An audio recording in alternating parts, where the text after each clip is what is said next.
What's happening?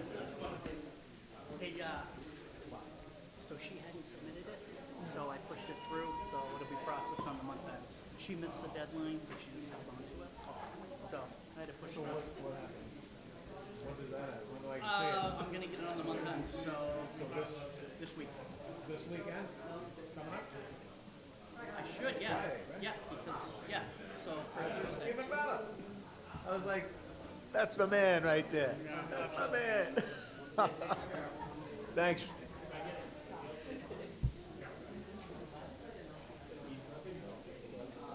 He'll handle.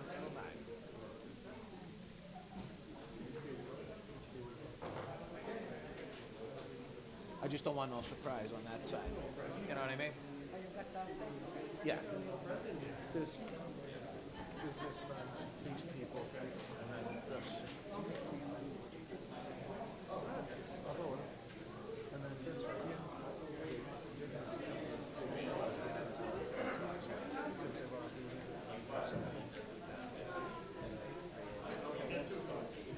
What?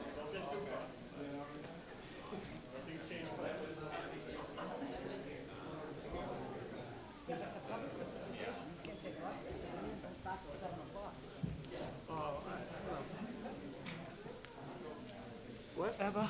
Oh, man. Have a nice Thanksgiving? Oh, yeah. That's good. Yes, I. It's good. Nice and quiet. You had enough on your end, right? Everybody get one?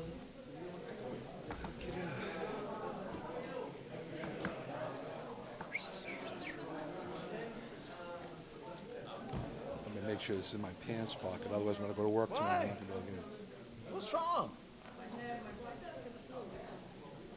I gotta go to surgery on Friday. Shh, don't. I have a hernia. They're gonna repair it. Sucks. It's been killing me for about since September.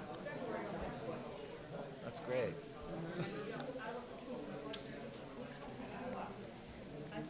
You don't come anywhere.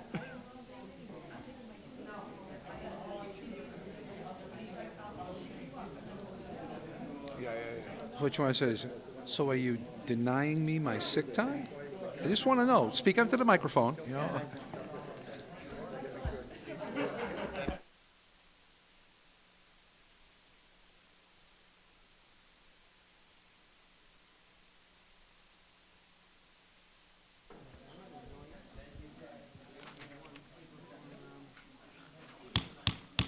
Okay, this public hearing slash special meeting for the purpose of setting the tax rate will now come to order. Please call the roll, Mr. Clerk.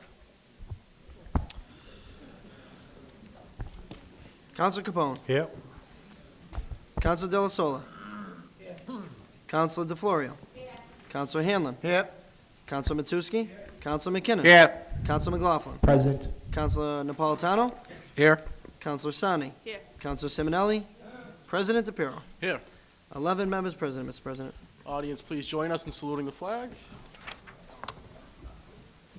Allegiance to the flag of the United States of America and to the republic for which it stands, one nation, under God, indivisible, with liberty and justice for all. Please read the first item.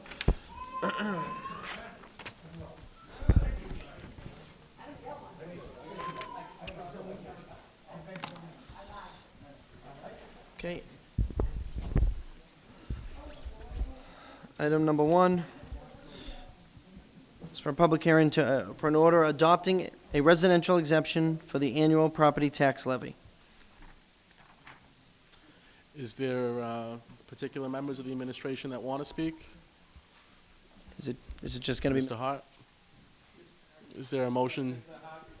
Is there a second? Second. Motion made and seconded to invite Mr. Hart before us. All in favor? Aye. Opposed? The ayes have it. Welcome, Mr. Hart.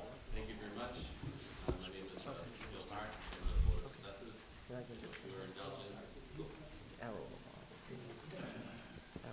Hi, good afternoon. My name is Bill Hart, and I'm the Chairman of the Board of Assessors. And I'd like, with your indulgence and permission, to invite B.J. Devereaux to join me here this afternoon. B.J., would you like to come up, please? Motion for Mr. Devereaux. Motion made and seconded to have Mr. Devereaux before us. All in favor? Opposed? The ayes have it. Welcome, Mr. Devereaux.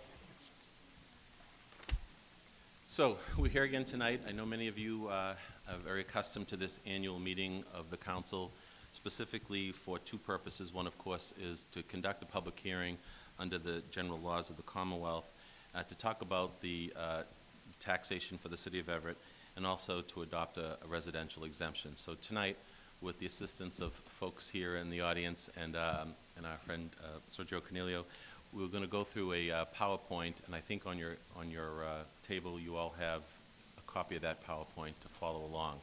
I'm going to read through this as I do every year, but please stop me if you have any specific questions on any of the pages, and then certainly at the end of this, Mr. Chairman, we will answer any additional questions that you may have. So, while the PowerPoint is getting fired up, we can turn to page 2. So as I stated, the purpose of our classification hearing this evening is under Massachusetts General Law, Chapter 40, Section 56.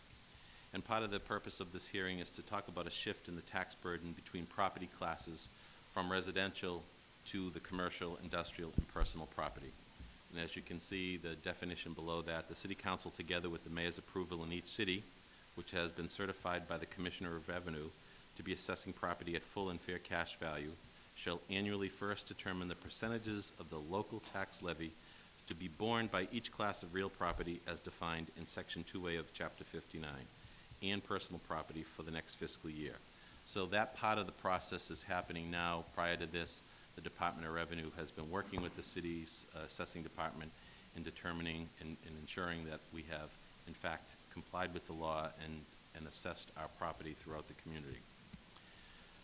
This does not change the total tax levy for the community. It simply determines the share of the levy to be borne by each class.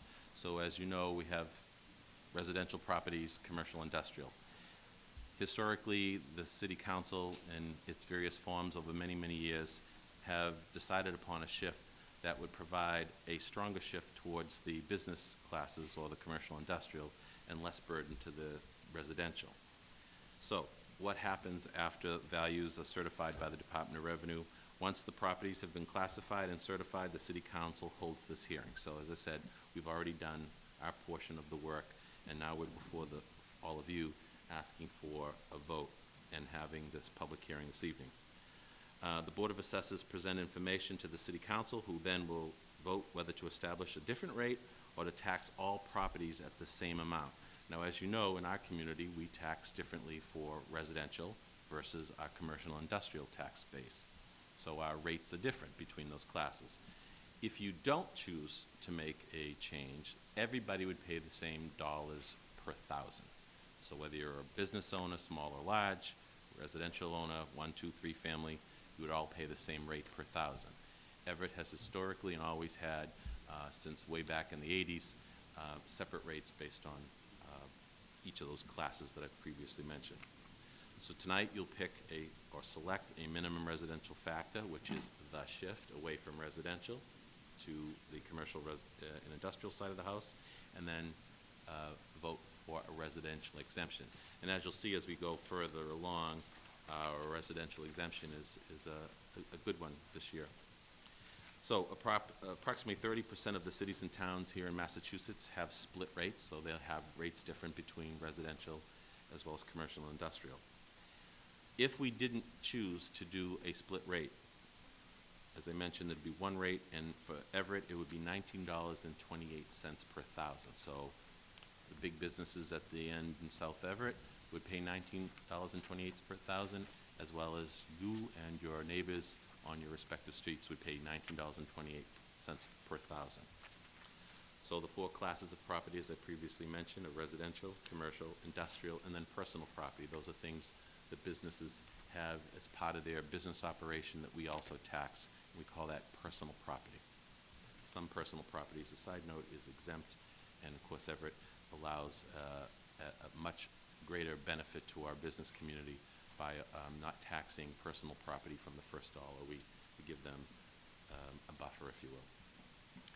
So this is the part of the conversation that oftentimes is important for folks to realize, that the levy limit. So I say this and we define it every year because, you know, quite frankly, it can be confusing when you're looking at so many different values and rates and who does what and how much do we need.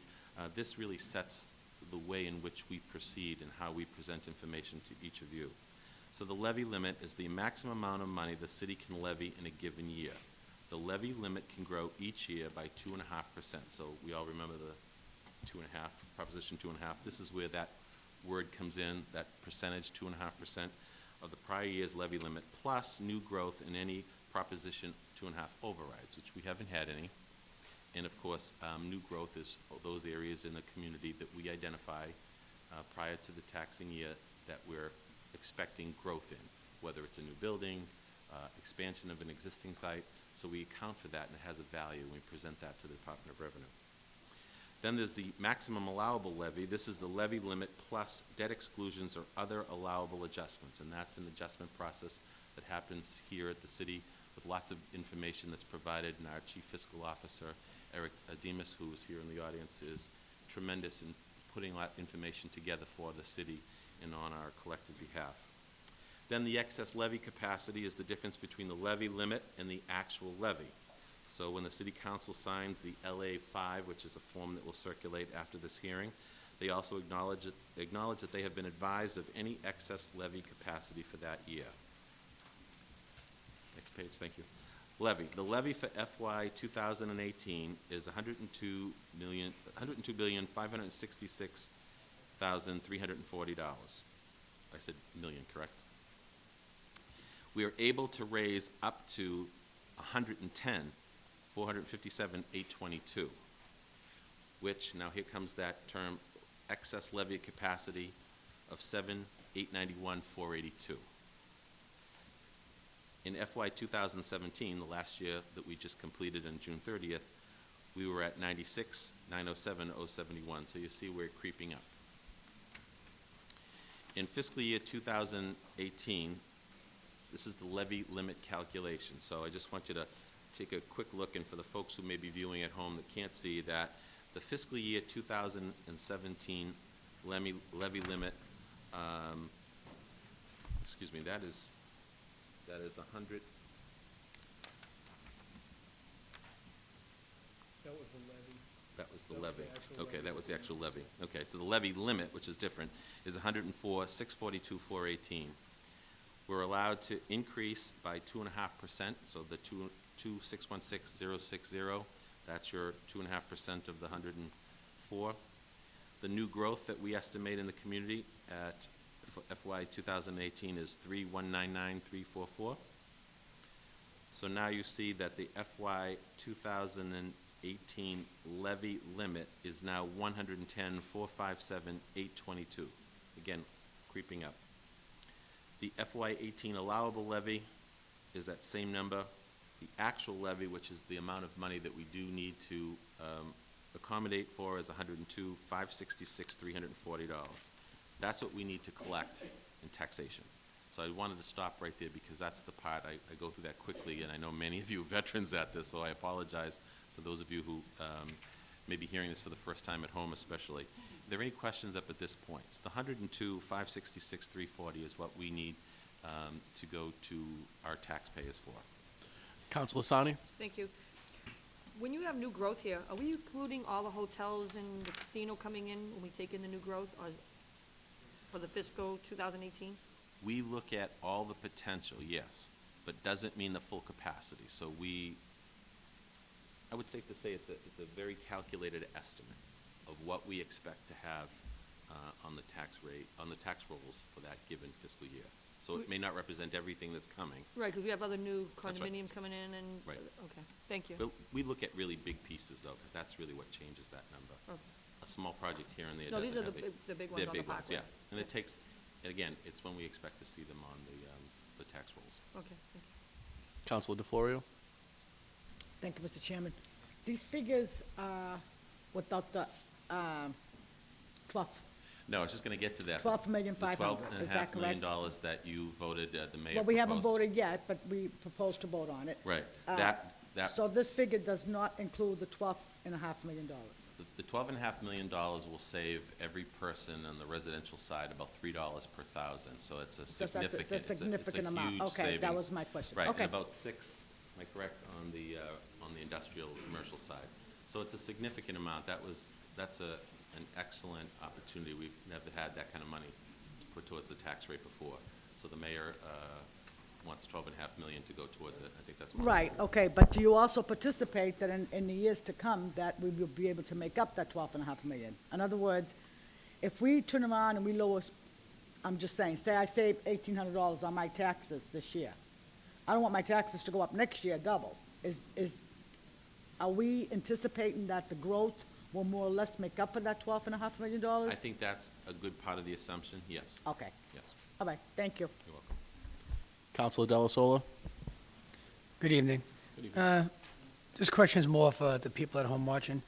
If we're able to raise 110, and we have the 7 million in between, what will we do with that 7 million? Well, we wouldn't be going to the taxpayers for it. Correct. So we're using if you vote for the $12.5 million, we'll be using that money rather than going to the taxpayer and trying to collect the amount of money that we need to run the city. Correct. So it's a And- benefit, that process will benefit the residents because you're not going to ask them for the money through taxation. You have We'll take it from another the- source. from the Right. casino. So it's balancing out that equation, if you will. Right. I just wanted Yeah, people to it's- hear that. It's a significant savings for the community. Correct. Yeah. Thank you. Councilor McKinnon? Through you, Mr. Chairman, to Mr. Hart. So, Mr. Hart, if in fact we do the 12.5 million, it's almost like a level funding type because the property evaluation's going up, and that 12.5 will be coming in to alleviate the growth there on It that. helps neutralize the rate so that, to Councilor DeFlorio's question about the potential fluctuations, I think that it's, of course, up to you as the city council and the mayor to identify the funds, but I think this helps to stabilize any huge shifts. And, you know, the good news is that our values never continue to rise. Our homes have risen significantly from year to year. And I can go through some statistics I had pulled together for our conversation if it should come up, but on average, our homes have gone up anywhere from 14 to 18% in value in 1 year. Sure. So yes, that helps reduce any huge fluctuations. All right. And then we allocated, what, 8 million, I believe, last year towards it? I don't remember off the top of my head, but Was it was 6 still to 8, it was something like either that? 6 or 8, but it was a significant number last year, and this is wonderful to have 12.5 to put forward to reduce any value, Great. reduction in what we would charge the homeowner. Very good. Yeah, I think it's great. Thank you. You're welcome. Councilor Capone, and that's going to be the last question for the moment. I know there's still some presentation left, and we have to have a public hearing. Thank you, So Mr. at President. this point- Through you to our invited guest. I just want to follow up on the $12.5 million offset, make sure that I understand it. So with the fiscal year 18 actual levy of 102.5, are we going to then reduce that by 12.5? So we're looking for an actual of 90? No, that would be. That would be We it. took a presumption here that Okay. you all would vote for the $12.5 Okay. million, so yes. All right. So then, in essence, if we didn't, it would be 114 million, 0.5, which would exceed the levy. Right. with and 2.5. We can't. We need to be Right. at the 110, so this is Right. really, Okay. it So. came at a good time. Okay, so by adopting the $12.5 million offset, we're actually shaving $4 million worth of excess spending that we would have been looking to do, over and limit. above 2.5. We wouldn't have Okay. been go over our limit, correct? All right, thank you. I don't have any other questions. Thank you. Please continue. So on page 10, there's a lot of information there, but I just wanted to show, as I do from year to year, the value of a single, 2- and 3-family home in FY17, what they would pay in taxes, and the same single-family home, 2-family and 3-family, what the value in FY18 is, so you can see the values are going up on similar properties. If we adopt the shift, which is what we're here for tonight, the shift would, in effect, allow us to shift more of the tax burden. I hate to say burden, but it is a shift in the tax burden to the commercial and industrial side of the equation versus the residential. So, and I know that's part and parcel of the reason why we're here tonight, is to vote on the shift, which we always express as a 1.75%, but it's calculated at 0.6290, and it's a long equation associated with it. But it's safe to say that values have gone up. The administration has made every attempt to reduce the cost to the community and keep us with reasonable assessments and tax bills. So on page 11, here's an example that we didn't have in previous years that were asked for: commercial, industrial, and personal property, what the taxes would look like in FY18 versus last year. We used the average convenience store, the average fast food restaurant, average value of warehouse and distribution in the community, and you can see there's very little burden to them because of the way in which their values have stabilized, or in some cases, they certainly haven't increased at the same level as residential. So, tonight, again, we're calling on you to consider the residential exemption as well, which would provide an exemption to owner-occupied residences in the community. That's part two of the reason why we're here tonight. The only exclusions to this exemption is vacant land. If you're not living on vacant land, again, it's a residential exemption. And residential properties not occupied as a primary residence of an owner. And I always have used the example, you may own the house next door to you, that's under your name, but you only reside at one address. You don't reside at two, so you get the residential exemption on the house that you live in. So I want to be sure I'm clear about that. We have a lot of questions every year when folks who own, especially they own side-by-side houses, well, I didn't get the exemption on the house next door to me, and I own that too. You only live in one house. So just, I wanted to make sure that I was clear about that kids today, live in all in case you all get questions about that. Residential exemption calculation, again, this is how we calculate what the value of that would look like. So again, of all the residential property in the community, look at that number. It's a staggering number. If you take the total number of residential parcels, not the vacant land, not industrial or commercial property, just the residences, 8,554, divided into that, you get an average value of residential property. So the same value for 1, 2, or 3, just the average value, $416,725. This year, the residential exemption, if you accept and approve, it's at 25%. It's another significance for the community. $104,181 will be reduce your value of your house on paper. So you'd only be taxed $104,181 less than your actual value. So there's 4,000, almost 4,100 properties in Everett that are owner-occupied. So that's a significant amount of folks in the community who would have the opportunity to take advantage of an exemption, if you so approve tonight, at 25%. We used to have, as you remember, 20%. But so this is more of the calculation, and I know that we're pressed for time, but I think it's pretty self-explanatory. So let me just conclude and certainly be available to answer any questions. We need 2 votes tonight, and then I'll need your signature on at least one of the documents. One, of course, is what I just mentioned, the residential exemption. If you approve it, we will be able to provide a 25% exemption to our owner-occupied properties. And the other is the shift, and again, for most commonly known as the 1.75% shift. And if you do that, again, the numbers I presented as examples would hold true, and we wouldn't have any reason to recalculate any of that information. So again, I know I went through quickly, but I'm happy to Make a answer motion to, specific questions. To open it to, You have to excuse our guests first. excuse the customary thanks, make a motion to open it to public participation. I mean, public hearing. Motion made and seconded to excuse our hearing. guest and open the public hearing. All those in favor? Aye. Opposed? The ayes have it. Public hearing's going to be on item number 1 This first. public hearing is for item number 1 first, to adopt the residential exemption for the annual property tax levy. I'm going to ask the audience 3 times if anyone's in favor of this, and 3 times if anyone is opposed. And if you wish to speak, please step forward. Anyone in the audience in favor of the residential exemption? Anyone in favor? Anyone in favor? That portion has concluded. I'm going to ask 3 times if anyone's opposed to the residential exemption. Anyone in the audience opposed? Anyone opposed? Anyone opposed? Make a motion to close, public hearing. Motion made and seconded to close the public hearing on item 1. All in favor? Aye. Opposed? The ayes have it. Make a motion to open public hearing for. We need to take action on item 1 first. Yeah. Favorable action on the order? Motion made and seconded for favorable action to adopt the residential exemption. This is actually going to refer it to the meeting. We don't, Refer it there's to a the, public hearing, open it, the vote actually takes place at 7 o'clock. Just refer favorably, that was seconded. All in favor? Aye. Opposed, the ayes have it. Make a motion to open, public hearing on item number 2. I do need to read it first, sorry, counselors. I haven't read item number 2. Well, Would you like me to read item number Thank 2? you. You have to Yes, order me. please do. Thank you.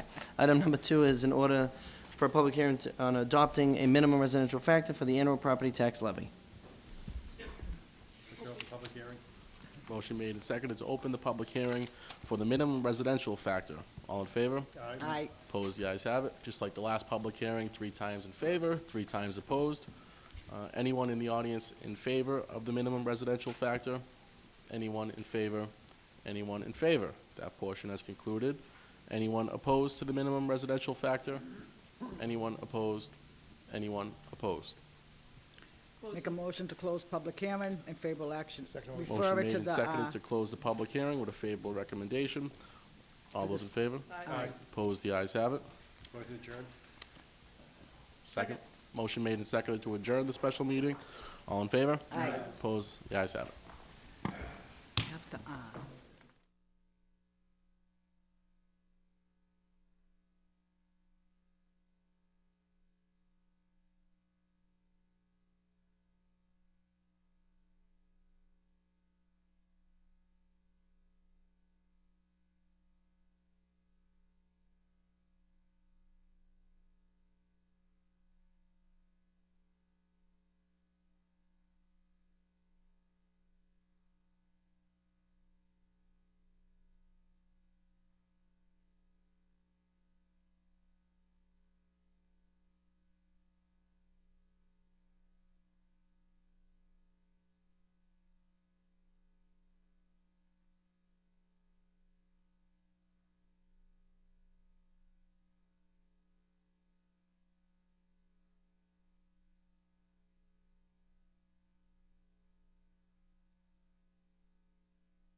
sorry. Might be able to get 3,100. I did okay. Yeah. I didn't do anything, and I still did okay. Yeah, not bad. Not bad. Filled out my little thing today. Turned in something, I turned in, I haven't turned in yet. Zeros across the board. Oh, is that due today? For the end of the year, right? End of years, yeah, I just give it to them. Not spend any money between now and the end of the year? Oh, shit. CDs coming and going. I got them. I already got them. I got hundreds. CD coming and going. Hundreds of thousands.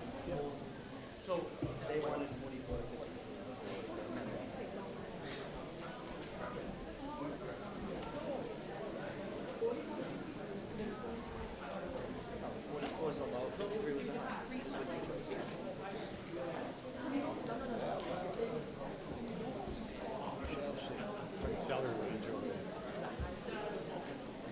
Every year it goes up. Obviously, the COLA.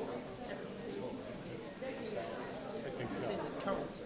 That's Kind a of shit half show. shut, I kind of half shut out. I think that's what that is.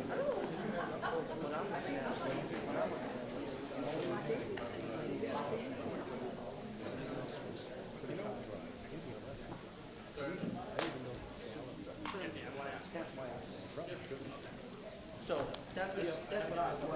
Codes operational. A little overkill. No.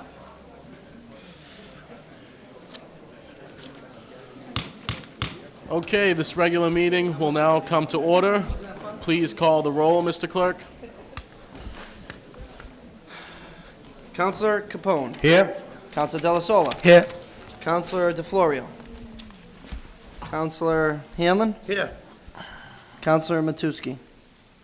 Counselor McKinnon. Here. Counselor McLaughlin. Present. Counselor Napolitano. Here. Counselor Sani.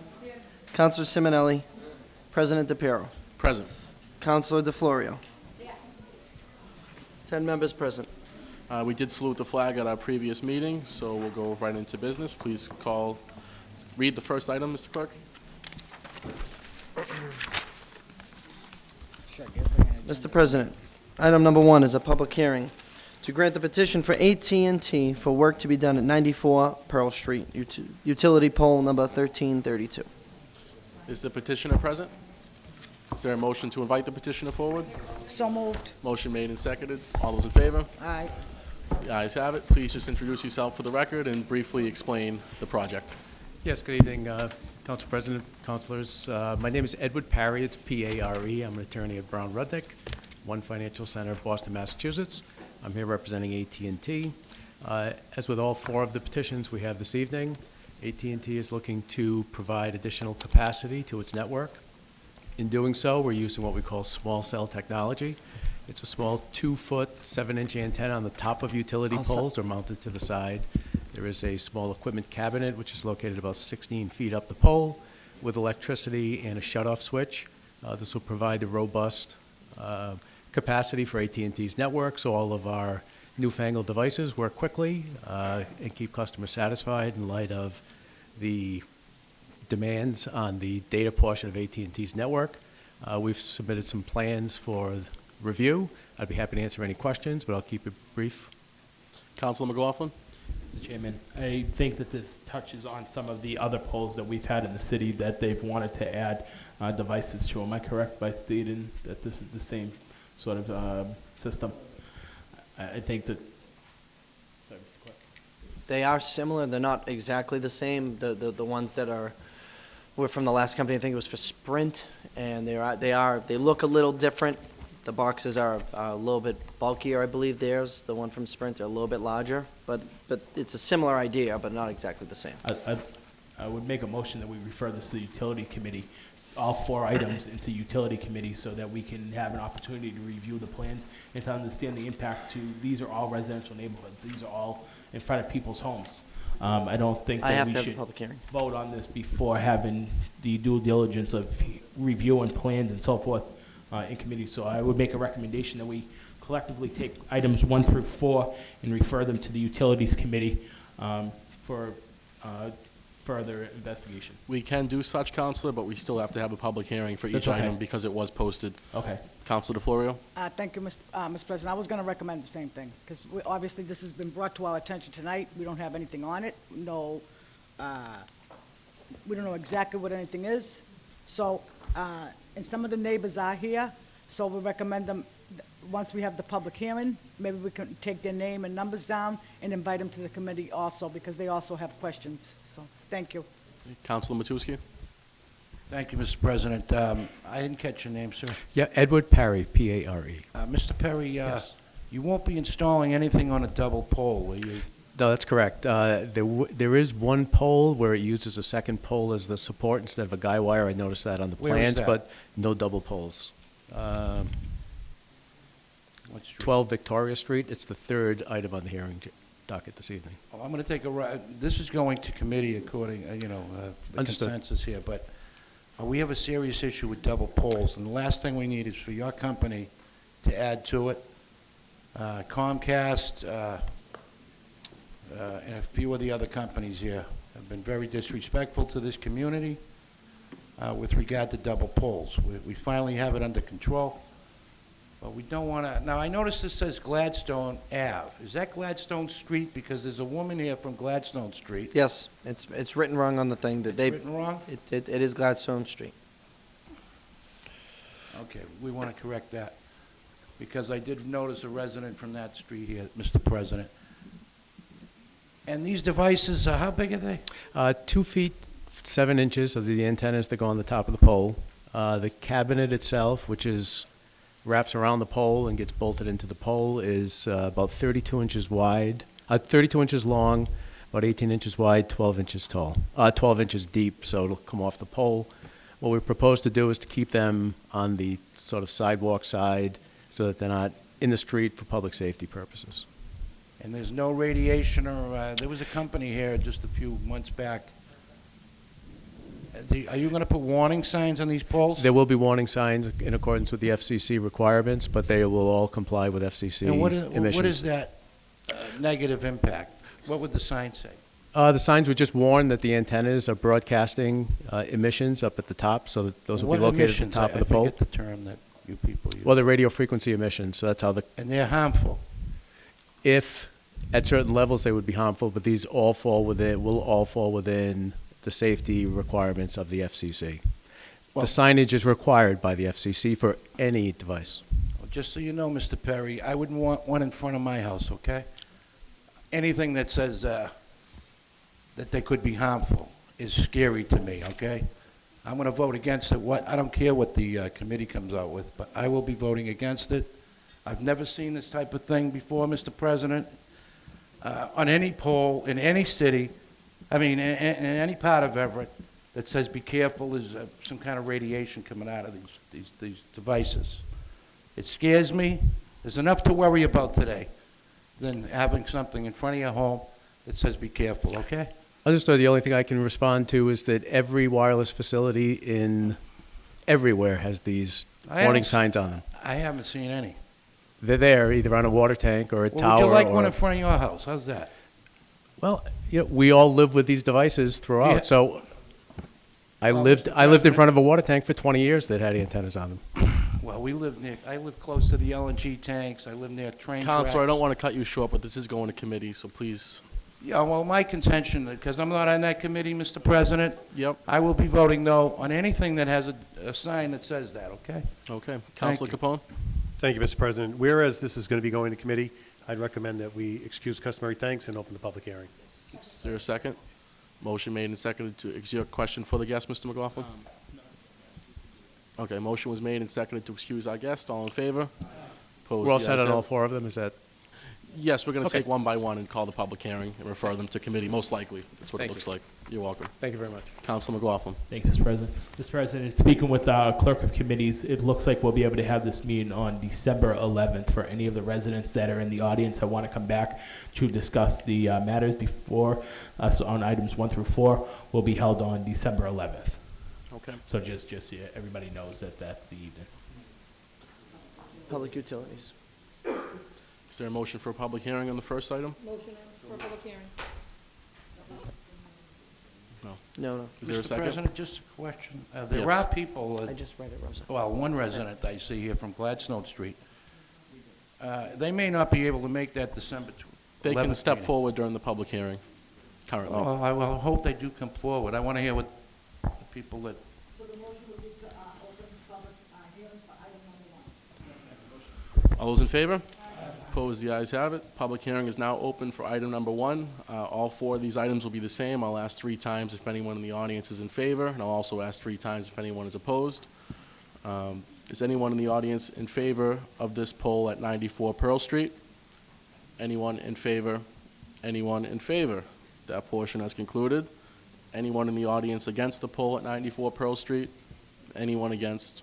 Anyone against? Make a motion to close it. Motion made and seconded to close the public hearing on item 1. All in favor? Opposed, the ayes have it. Utility Committee? Motion made and seconded to refer item 1 to the Public Utilities Committee. All in favor? Second, the ayes have it. Item number 2, Mr. Clerk? Item number 2, Mr. President, is an order for a public hearing to grant the petition for AT&T for 16 Christina Circle, utility pole number 2. Motion made and seconded to open the public hearing for the poll on Christina Circle. All in favor? Opposed, the ayes have it. Same thing, 3 times if anyone's in favor, 3 if anyone's opposed. Anyone in the audience in favor of the Christina Circle poll? Anyone in favor? Anyone in favor? Is there anyone in the audience opposed? Anybody opposed? Anybody opposed? Motion made and seconded to close the hearing on item 2. All in favor? Opposed, the ayes have it.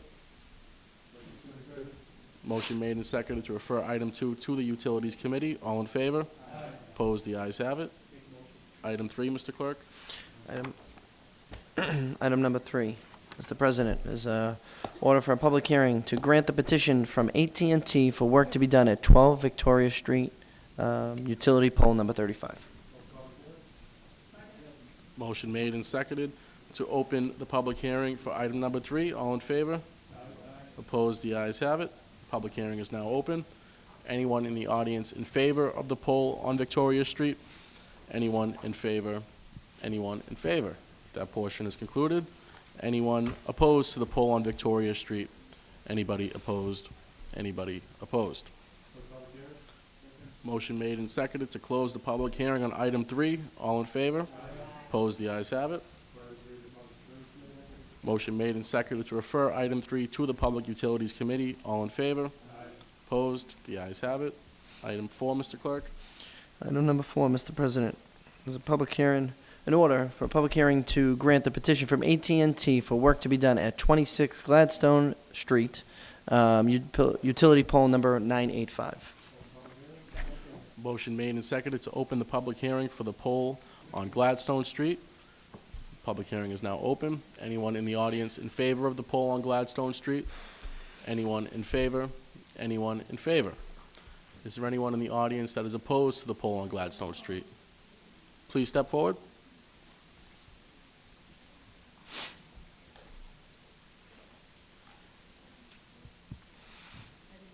Hello. Hi there.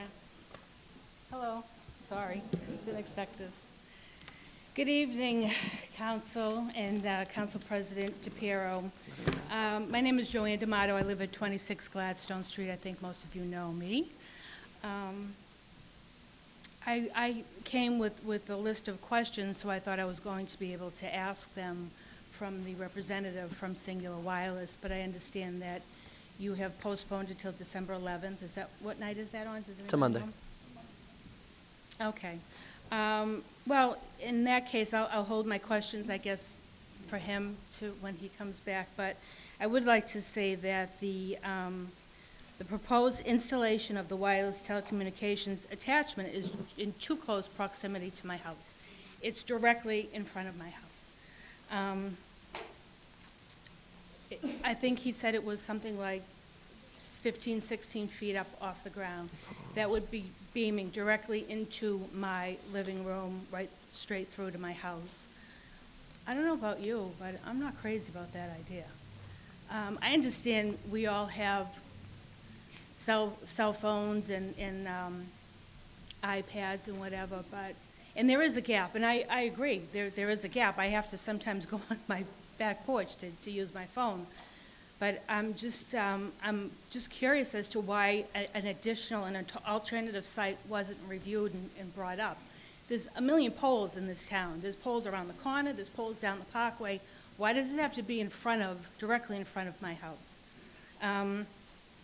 I feel that the addition of the additional wires and pipes needed to complete this installation would be an eyesore and have a negative impact to the neighborhood. The increase in noise and emissions that it would produce would be a substantial detriment to the public good. And I feel that an alternative site would be investigated, that should be investigated and offered up to the city. I strongly oppose the installation of this canister antenna to the pole directly in front of my house and ask that the council not approve it. And I appreciate you taking the time and consideration to put it through to the different committees. You know, you can put all the signs you want saying that something is dangerous. It doesn't make it less dangerous, does it? Just because you're notifying me that it's dangerous. It is dangerous. I do Board of Appeals for the town that I work in. We see this stuff all the time. The stuff is dangerous. It's not something that you need to just throw up willy-nilly. They're going to put this on a pole that has to be over 60 years old. I don't care how much it weighs. I think it says it weighs 70 pounds. You know, on an old pole, that's a lot of weight. And, you know, you're going to have, whether it's run by natural gas, what kind of emissions, what's the sound. Granted, I live on that parkway. The sound is bad enough when you live there, and you're going to add more sound to my bedroom. I'll be laying there in bed. I won't be able to sleep. It's just not right. I'm sorry. I think there's other places. And why can't they add strength to any existing cell towers? Why do they have to just put them willy-nilly, like you say, around town? Why can't they, you know, just build up one that they already have? So I appreciate your time, and I'm sorry to take time up, but. It's okay. Thank you very much, Mrs. D'Amato, and we'll be 6 o'clock on the 11th? Okay. Well, thank you for your consideration. I we'll be sure to appreciate send it. you an invitation as Have a well. great night. Thank you. Going to ask two more times if anyone in the audience is opposed to this particular petition. Anyone opposed? Anyone opposed? Motion made and seconded to close the public hearing on item 4. All in favor? Opposed? The ayes have it. Motion made and seconded to refer the piece to the Public Utilities Committee with a request to invite Mrs. D'Amato. All in favor? Opposed? The ayes have it.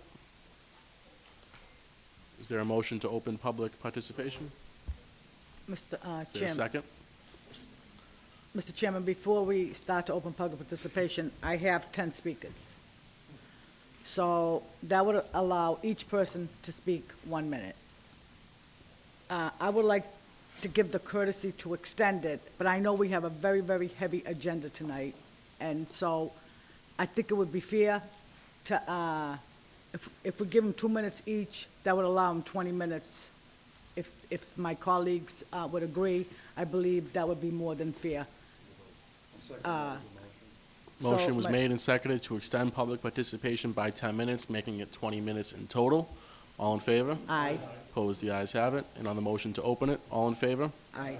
Opposed? The ayes have it. Public participation is now open. Councilor DeFlorio has the sign-in sheet, and if you happen to sign in, she will call your name. Please step forward and introduce yourself. Thank you, Mr. Chairman. The first speaker is Edward.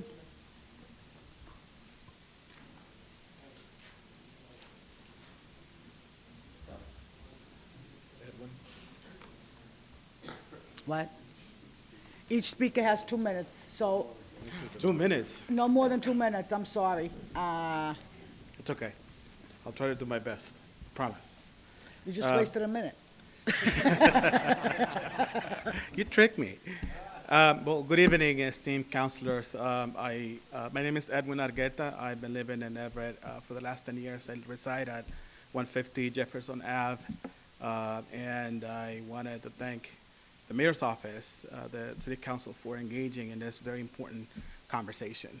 I know that over the course of the summer, we have been talking to you about a much broader immigration issues, but we wanted to focus specifically on the issue of what to do with recipients of the temporary protected status program and the Deferred Action for Childhood Arrivals program that was established by the Obama administration. I also wanted to take a minute and thank my colleagues, the members of the Everett Safe and Welcoming Coalition, many of whom are here from SCAU 32BJ, La Comunidad, the American Foreign Service Committee, American Civil Liberties Union, the Muslim American Center, UFCW 1445, One Everett, La Comunidad, and the Everett Teachers Association. There are probably others that I'm leaving behind, but I want to make sure I stick to 2 minutes. This is a very, like I said in so many of the individual meetings that we've had with almost all of you over the course of the summer since June, is an existential issue and it's an existential problem. We're living under very, very uncertain times. And unfortunately, the administration has already decided that they're not going to renew the TPS program for about thousands and thousands of nationals from Nicaragua, and there's all kinds of questions about what's going to happen for recipients of the TPS program that are Haitian nationals once their 18 months expires. I'm not even getting to the 800,000 members of the DACA program, the youth, many of whom live in this community. So I wanted to quickly just share with you, that this TPS program in particular was created in the 90s to protect people that are unable to return to their home countries because of a political or an environmental catastrophe, right? The designation, for being a TPS recipient, it's subjected to 3 circumstances. One, if there's ongoing armed conflict that creates unsafe conditions for returning nationals. B, that there has been an earthquake, flood, a drought, an epidemic, or other environmental disasters that makes a country unable to accept the return of its nationals. And lastly, that there are extraordinary and temporary conditions preventing its nationals from returning safely. So the program essentially have been created to protect people. And we're talking about people that have been living in Everett and many other parts of the United States for at least 15 years, 20 years. Many of them are business owners. Many of them are parents and have children in our public schools. Many of their children are actually DACA recipients. In Massachusetts, we have about 7,000 TPS recipients. At La Comunidad, right across the street, we work with about 400 TPS members and about 200 DACA recipients in every 18 months. And nationally, DACA provides relief for about 800,000 people. In Massachusetts, 19,000 people. And these are folks, like I said, that have made this community, their home, that are neighbors, are workers that work in very important, industries in the Commonwealth of Massachusetts, the service industry, the hotel industry, the construction industry, the healthcare industry, and many, many others. They are an important part of the fabric of our community, and we have been fighting really hard to create a solution for, their predicament, the problem of what's going to happen when TPS ends, what's going to happen now that DACA I don't want to be rude, but we're well over the 2 minutes. I apologize. And if you could just 30 wrap it up, seconds. thank you. So, there's going to be other colleagues of mine that are going to focus on specific themes of why we should try to do something about this problem, but we respectfully ask, and we call upon your leadership, moral compass, within the environment that we're in to do something and to support the joint DACA and TPS resolution that has been introduced before you, so that, we send a strong message to, members of this community saying, we're with you, we're going to protect your livelihood, and you are going to continue being part of a fabric of this community that we call our home. So I want to thank you, and I'm more than happy to answer any questions. Thank you very much. Our rules don't allow for back and forth. We can just listen to you by the rules, so I apologize. Thank you. But thank you very much.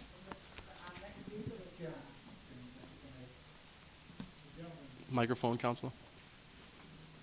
The gentleman thanked an awful lot of people for being here and his associates. I would ask all the other people that come up not to say that because that took 30 seconds out of his talk. So, I timed it, you were 5 minutes, by the way. So everybody else, don't mention all those things, say what you want to say, and get right to the point. Okay, Mr. Chairman? Thank you.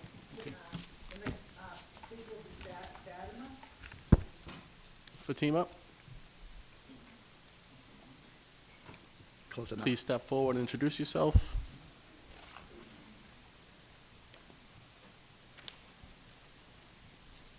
Good evening. My name is Fatima Melara. I was born in El Salvador. I'm 21 years old, and I'm one of many dreamers. I was brought to the United States at age 5 by my father, along with my mother and brother. I lived here in Everett most of my life. I went to the Madeline English School, then I graduated from Everett High School in 2014. During the time in high school, I played volleyball for 2 years. I'm currently working on my associate's degree in radiography at Bunker Hill Community College. I feel like I'm home here, except for the fact that I'm not sure if I will be able to stay and finish my career and all the goals I have yet to accomplish. As a dreamer, I have my working permit. Therefore, I work and file taxes as any other citizen. The only difference is that I don't have benefits, such as voting and getting financial aid. I am aware that I have to work twice as harder to get half of what my friends that were born here have. If I get deported back to El Salvador, it will be as if I were a foreigner there, because I would have to start from zero. Currently in El Salvador, the economy is bad and is also very dangerous, being the country with the most delinquency and violence. If this happens, then where did all my hard work go, all my dreams? As dreamers, we have such a positive impact in the economy here. So I don't understand as of why taking DACA away is an option. I'm here today not only sharing my story with you all, but also speaking on behalf of hundreds of dreamers in Everett. I ask for your support as elected officials to vote in favor of the DACA and the TPS resolution. Thank you. Thank you very much.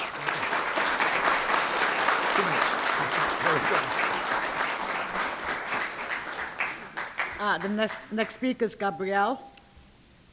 Gabriel.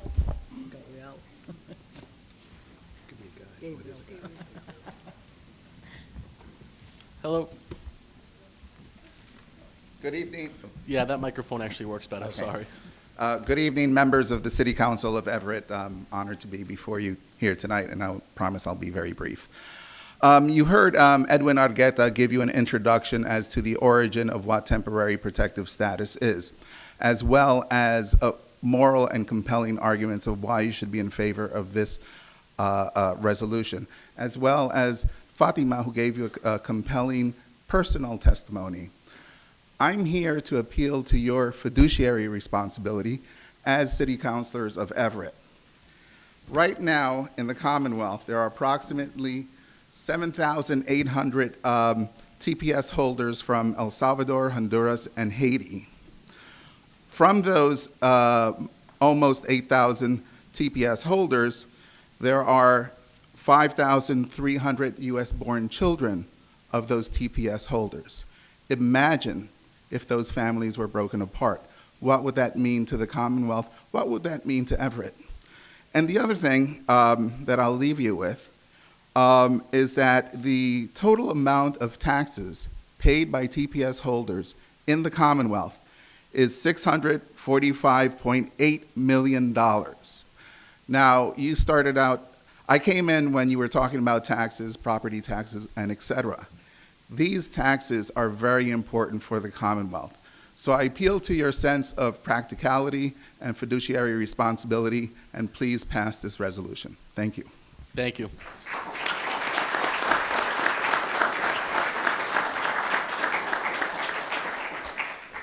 Next speaker is Peter.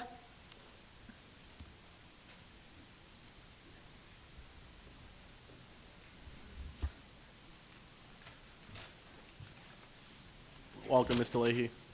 Good evening. My name is Peter Leahy. I'm the Vice President of the Everett Teachers Association. I'm a history teacher at the high school and have been for the last 14 years. I speak on behalf of both the association and I think of all educators in Everett who work in our public schools. It goes without saying that many of my past students and students that I have today fall under DACA or TPS. And as is the case with many of the 800,000 DACA children in this country, many were brought here to Everett at a very young age. In the past, before the passage of DACA, when students would come to me who were applying to colleges and applying for aid, some would come to me and explain that they were undocumented. DACA changed that. Often, these are some of my best students, students in honors and AP courses that I teach. They have all the characteristics that we claim to admire in the young. They are diligent, smart, well-mannered, and eager to continue their path to a solid career. None of these students, whether they are in AP courses or college prep courses, is a bad kid. Many of them work 30 hours a week. They pay taxes on their earnings. They contribute to their family economies. They help pay rent. They help put food on the table. This they do while they're going to school. DACA gave these people hope that we Americans would live up to our highest ideals, that we would treat them as human beings with rights. I want to commend Mayor DiMaria, Senator DiDomenico, and Representative McGonigal for supporting this resolution, and I urge you to vote favorably on it. Thank you. Thank you very much.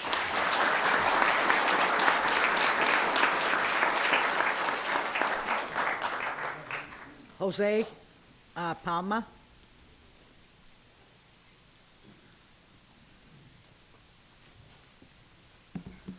Hello. Hi, good evening. My name is Jose Palma. I have been living in the United States for the last 20 years, and I have TPS. I am also the coordinator for the Massachusetts TPS Committee, a committee organized for people with TPS. I think at this point, I think my friends have been highlighting the reason why the TPS is needed and why it's so important. I will highlight, I think, the support that the group and the organizing that is going on is getting. As a Massachusetts TPS committee, we feel proud to say that the work that we have been doing with some of our allies, organizations, and unions, we lately got the support from during the last 2 weeks.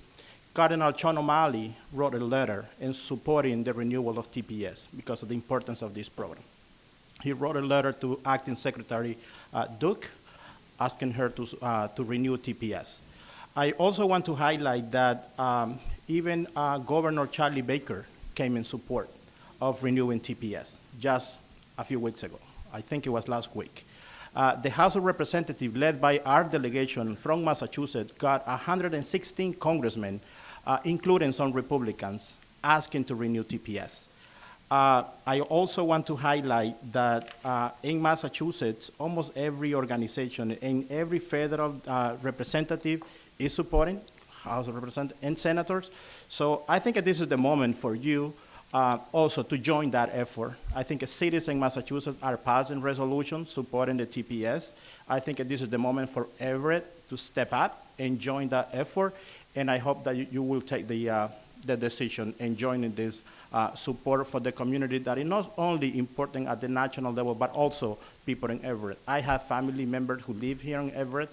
I also have friends who are business owners, and they are also TPS holders. So I hope you will join the effort of supporting renewing TPS. Thank you very much. Thank you.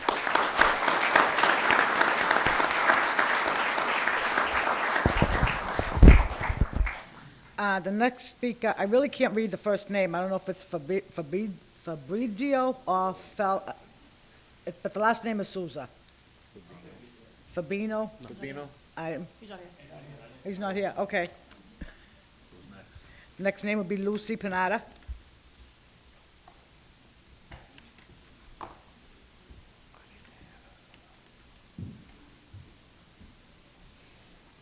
Good evening. My name is Lucy Pineda. I'm resident from 198 Ferry Street in Everett. So thank you, City Councilors, Thank you to the city president for giving us this opportunity. I now will repeat everything that they just saying, but I want to remind Edwin, don't forget that we've been working for this for more than 15 years. So I am the executive director of Latinos Unidos in Massachusetts, LUMA. We've been working really hard on the TPS and also DACA. And we're talking about TPS recipients, families who live in this country legally, who pay taxes, who pay Social Security, and who pay health care insurance. We're talking about families who live in this country for more than 21 years, and they have their own life in this country. They have children. They already have their life in here. So I'm from El Salvador, and my country is a really dangerous country. We have around 53 deaths per month. So if our children, U.S.-born children, they need to go with their parents to this country, it's going to be a risk. So I will say thank you, each one of you, to take the opportunity to read this resolution for the TPS. Thank you, Saldi Dominicos, because you always supporting us. And Joe McGonigal, I already know, and Joe, and oh my God. Yeah, Joe and Joe. They already vote in favor in the state legislation too. So thank you for this support, and thank you each of you. And I wish you vote in favor today. So if this has happened, this is going to be an history in our city. So I feel proud to be living here for more than 15 years. So thank you for your time, and thank you for our members to be here and to support the TPS. Thank you. Thank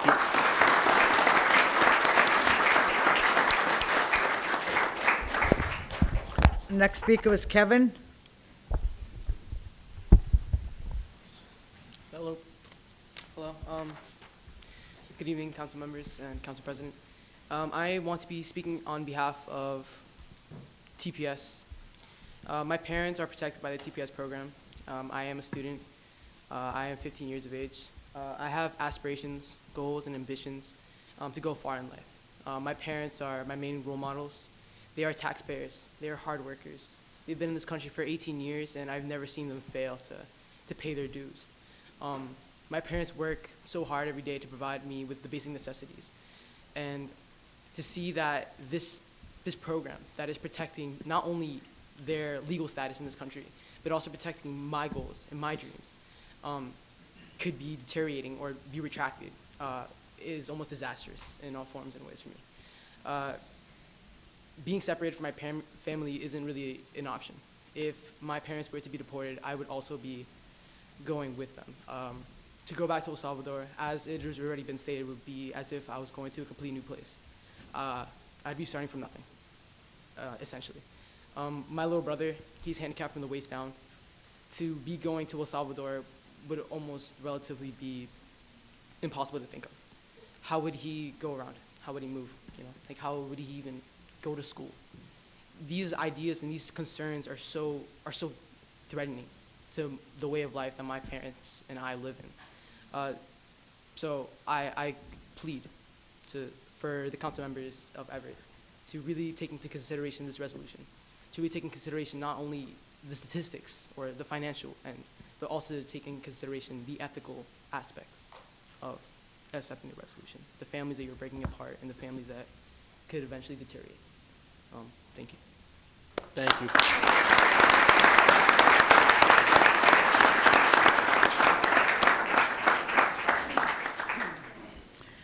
Next speaker is Reverend DeRosas. Hi, Reverend.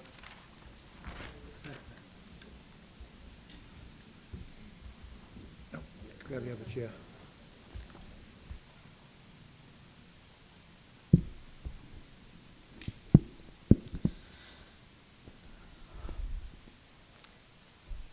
I stop sweating at night with fear and feeling of depression, knowing that in January my parents, my sisters, and myself will be deported.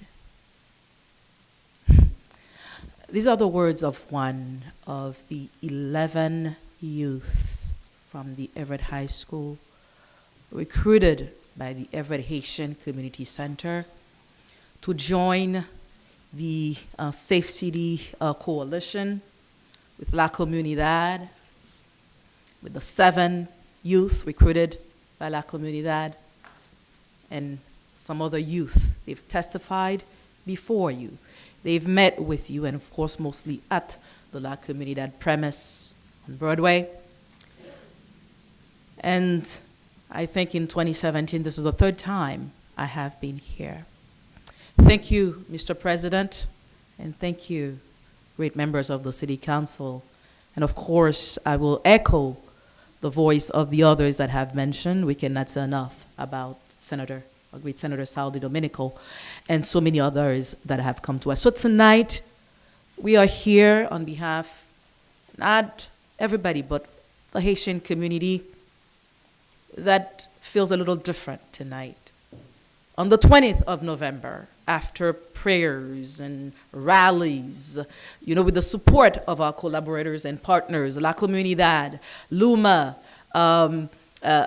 Mira, and so many, and the HAU, the Haitian and American United, which is the regional groups that advocate for the Haitian community as we are part of, we did have an 18 months extension as opposed to the end that our TPS for the Haitian community would have had in January 2018. For that, we are grateful to the Lord, grateful to our senator, grateful to you, grateful to the governor, and grateful to the many organizations and friends that rallied with us. However, we're happy about that, and we thank God for that. This is great. This is great. We're grateful for steps that are made. So that's good news.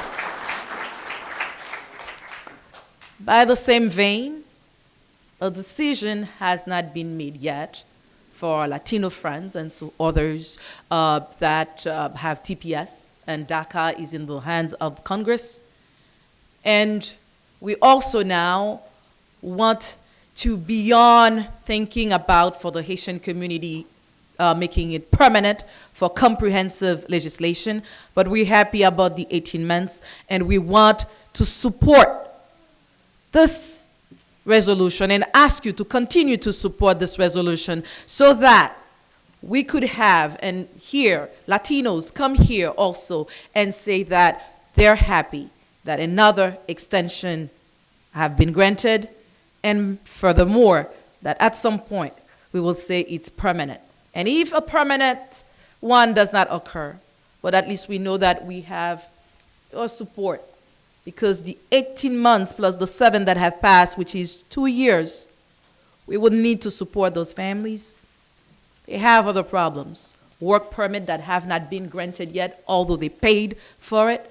Housing issues. And as Ileana would agree with me, I think would concur as we serve the youth together, hunger.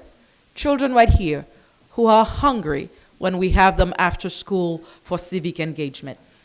Thanks to the Lord, and thank you again, and please vote for this resolution. Thank you. Thank you, Reverend.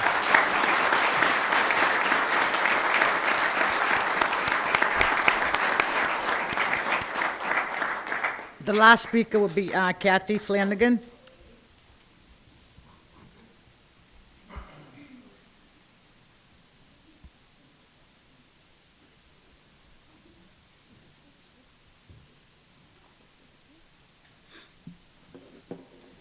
Hi, I'm Kathy Flanagan. I've been a resident of Everett for 1.5 years. I'm here to talk about a slightly different issue.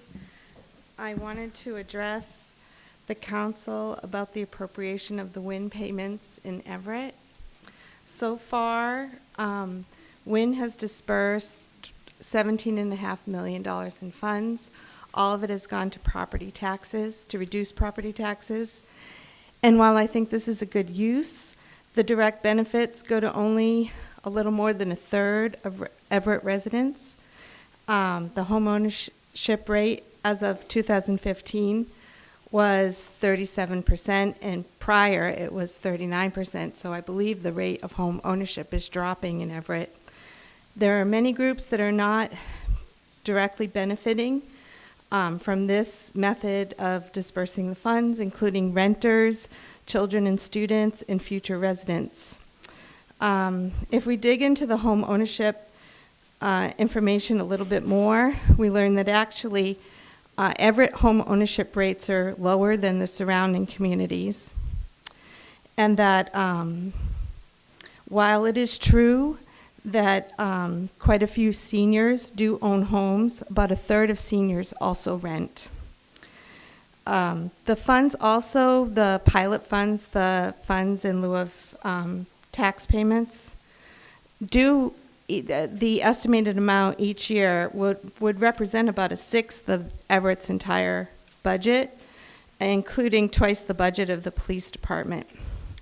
So I think it would be a great idea in the future to conduct an independent needs assessment to see what the needs of various people in the community are, various groups, and to include a representative sample of Everett residents when doing that, and also to conduct focus groups with the Everett community groups. Everyone knows other constituents who could benefit from these funds, including students and future residents, and also the city of Everett could use it to improve its own financial solvency. That's not to say the money shouldn't go to reduce property taxes, but I just don't think that should be the sole or major use. And I hope we could expand this conversation in the future and think about the other possibilities that the money could be used for. Thank you. Thank you very much.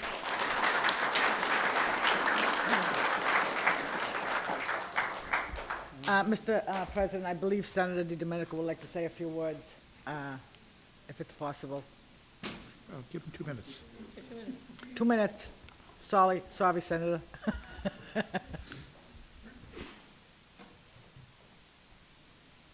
Good evening, everyone. Thank you for taking me up to speak. I wasn't going to speak tonight, but hearing the comments, I spoke last week, and you know where I stand on this issue. This is very important to the families of our community. Many of my communities throughout my district have passed resolutions, but this is more important to me than any other resolution. This is my hometown.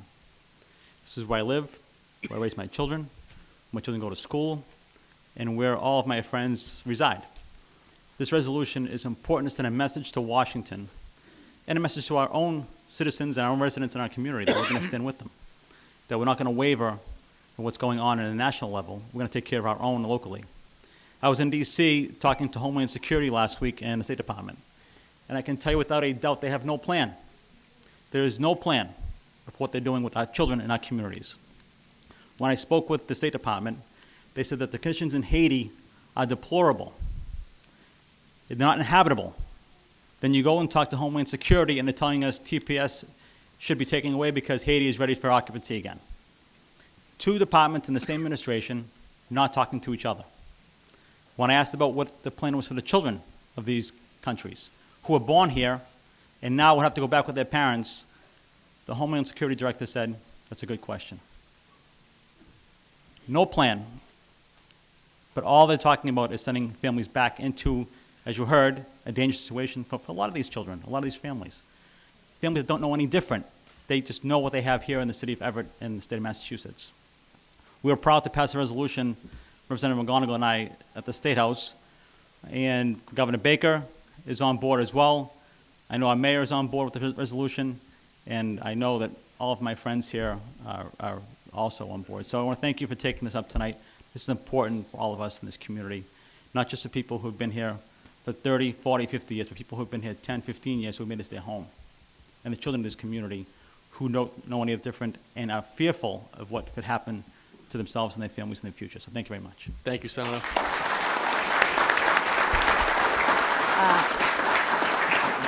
Make a motion to close public participation. Second motion. Motion made and seconded to close public participation. All those in favor?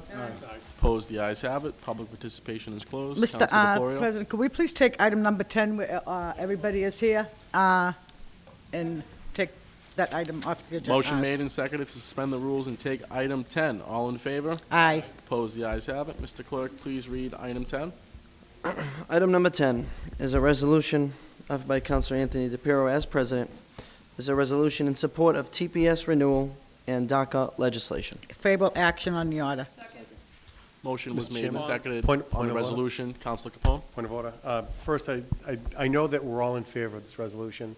I commend all the speakers who came forward, especially the 15-year-old Kevin, who was extremely eloquent and talked about all the issues, concerns we have.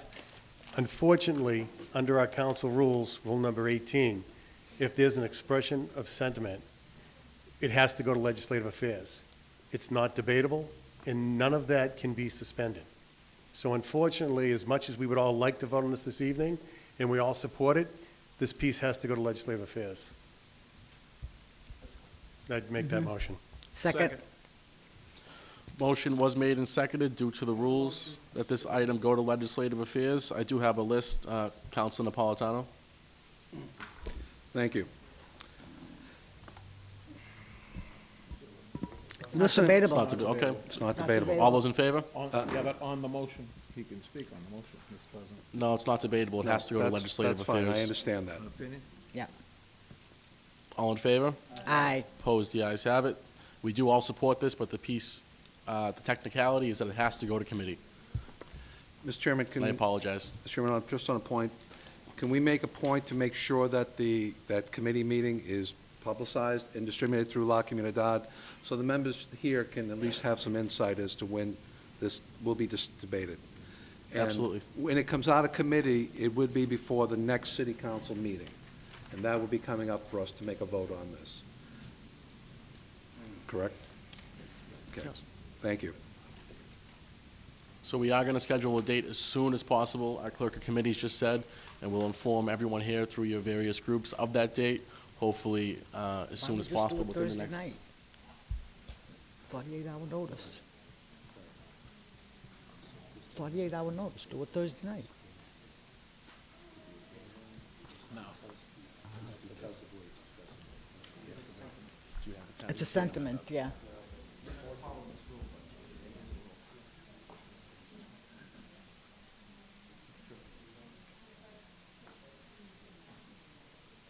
Next item on the agenda? Item number, suspend the rules and take item number 23. Before we do that, I just want to apologize to everyone here. It's a technicality of the rules. It has to go to legislative affairs. We can't come up with a meeting right off the top of our heads because there is stuff scheduled, such as government operations and public safety.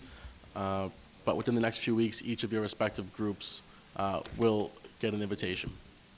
Thank you all. Let them know we're all in favor of it. It's 23. What's 23? Motion made and seconded to Item suspend the number rules 23. and take item 23. All in favor? Aye. Opposed, the ayes have it. Item 23, Mr. Clerk.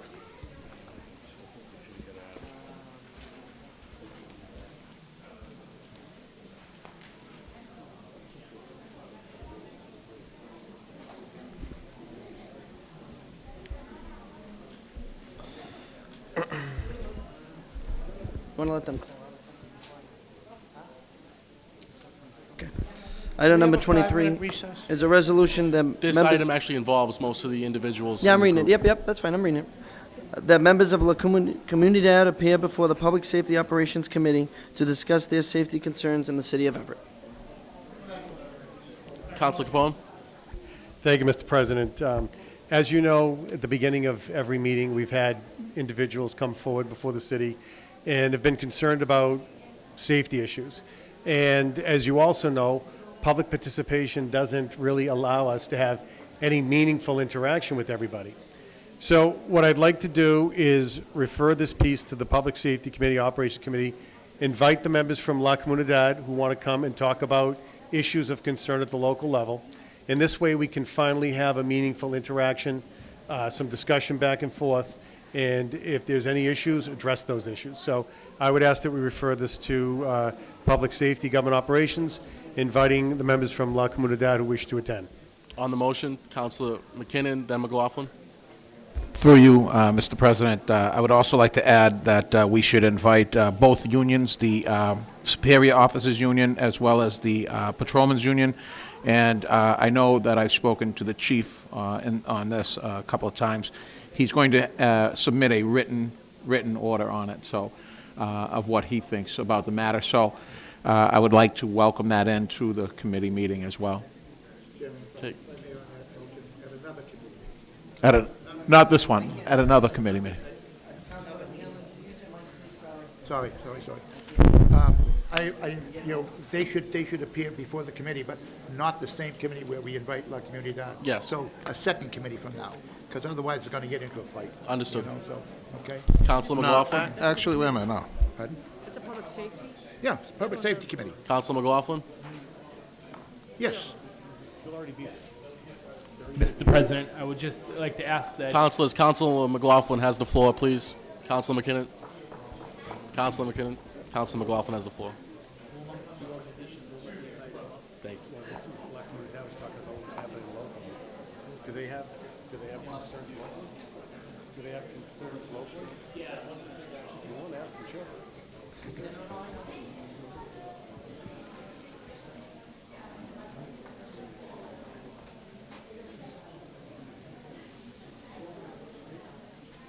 Do you have anything? You have the floor. Mr. President, I just wanted to ask that we also invite up LUMA, who is another organization in the city of Everett that has had outreach with our members that have concerns, so to invite LUMA as well to that public safety meeting. And can we get that piece on for this week's meeting, or is it too late? Yeah. Thank you, Councilor. The motion was to refer this to the proper committee, invite both police unions and LUMA as well, so they can be a part of the discussion. All in favor? Opposed? The ayes have it. I oppose. You said Counselor. both at the same time? I oppose. I'm sorry, I oppose that. It has passed, and we're going to take a 5-minute recess.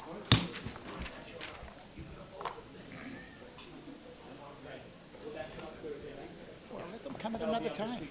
You know what's going to wind up with he said, they said, no, I didn't, but you did, but I don't want to.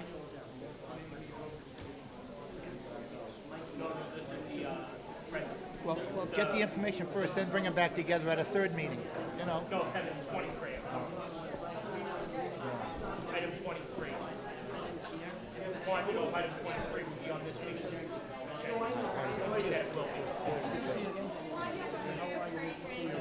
So Thursday. How we doing, my man? What's up, my friends? Are you good? You gotta get new shirts. You gotta get new shirts. I did. I went out and bought new shirts. I said bring new shirts. You gotta get new shirts. No, it's a new shirt. You missed? My neck is smaller than the rest of my body. Okay. So I gotta wear a little bit bigger shirt because my neck is small. My neck is a 19. My shirt is a 3XL, 2XL. So I'm in the middle. So has your shirt size gone down? It had. My neck has gone down by 4 sizes. I was in a 23. I'm in a 19 right now. So my waist. You feel proud of yourself? My waist was a 54. I'm down to a 42. You'd be skinny as me. Never better looking though, my friend. Oh, I don't know.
see you Thursday night.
What?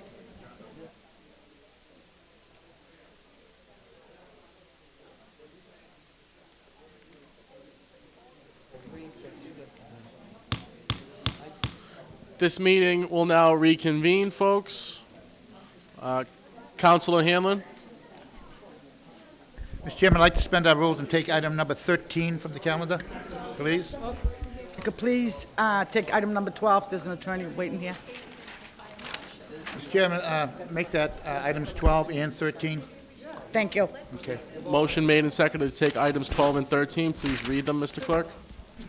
We're not going to take them collectively. We're going to Chairman. just read them separately. Mr. Chairman, Separately. we have people in the Item- chamber. I'm sorry, councilors, you have to bring your meetings off the floor. Thank you. Item number 12 is an order offered by Councilor Anthony DePiero as president. It's a new petition for auto body repair license from Malden Auto of Everett, Inc. at 447 Second Street. Item number 13 is an order offered by Councilor Anthony DePiero as president. It's a petition for renewal of a special license for extended hours of operation from Love Dog Hot Dog Buffet, Inc., located at 1965 Revere Beach Parkway. Mr. Chairman, go ahead. Councilor DeFlorio? On item number 12, Mr. Chairman, from my understanding is this is an existing license holder that's going to a different location, which there's already an auto body shop there, and we are gonna, if we vote on this tonight, it's based on, I believe there's something from the building inspector that the clerk would like us to know? Yes. Go ahead, Mr. Clerk. Okay, so, very briefly, item number 12, currently, this is Spring Auto, I believe it's called? State Spring Auto, which is located on Second Street, and the corner of Second and Spring there. So, they currently have a auto repair license. It's a mechanical license. It is a little different. This is a body shop license, is what the difference is. Malden Auto is looking to move their facility over there. You can't just transfer licenses, so that's why they're before you. They're only going to hold that one license. They will not have the repair shop license. The only problem is that they do not currently have a spray booth in place. The building and fire department have signed off pending the spray booth is installed. So I will not issue a license to Mr. Massoni over there until the spray booth is in and fire and Fire and Building has signed off, and I have seen those sign-offs. They have signed off preliminary stating they can operate and they'll be in zoning and compliant. Until they actually have the spray booth, I will not issue the license. That's what we're doing here tonight, is to give them the opportunity to get the license, so that way they can put that investment. Because if you're not going to give them the license, that's a tens of $1,000s investment, and they don't have a license. Councilor DeFlorio still has the floor. Okay, Is that okay, Counselor? Did you understand? right, so we can basically agree to give them the license Pending. that everything you stated Correct. is completed. That is Okay. within your authority. Right, okay, so I'm going to yield the floor to my colleagues. Councilor Napolitano. Thank you. I don't have any problem with issuing a license here. Malden Auto Body, the owners have been a good neighbor. The only issues I've ever heard have had to do with vehicles that were out in the street, and down on Second and Spring, that's not going to be an issue. So I don't see any reason why we should hold this up. If we need to make some exceptions for, while they get so they can put a spray booth in there. They've handled their current operation, well. They're very mindful of how they do business and the type and the quality work that they do. I'm not the least bit concerned with safety, as long as, and there is already an existing type of auto-type business there. Granted, it may not technically fall under the terms of being grandfathered, but I technically think it is, and especially if we're looking at trying to keep a good business that's in the city currently in the city, then I don't see any issue with this, and I will fully support this. Thank you, Councilor. Councilor Capone? Thank you, Mr. President. I don't want to belabor this point as well, but I do think it's important to echo the sentiments of my colleagues. This is a quality business owner. He's been operating this community for many years. Given all of the dynamic things that are happening in this community, they're getting relocated. I'm thrilled that they found a location within our city, and we're not losing them to another city.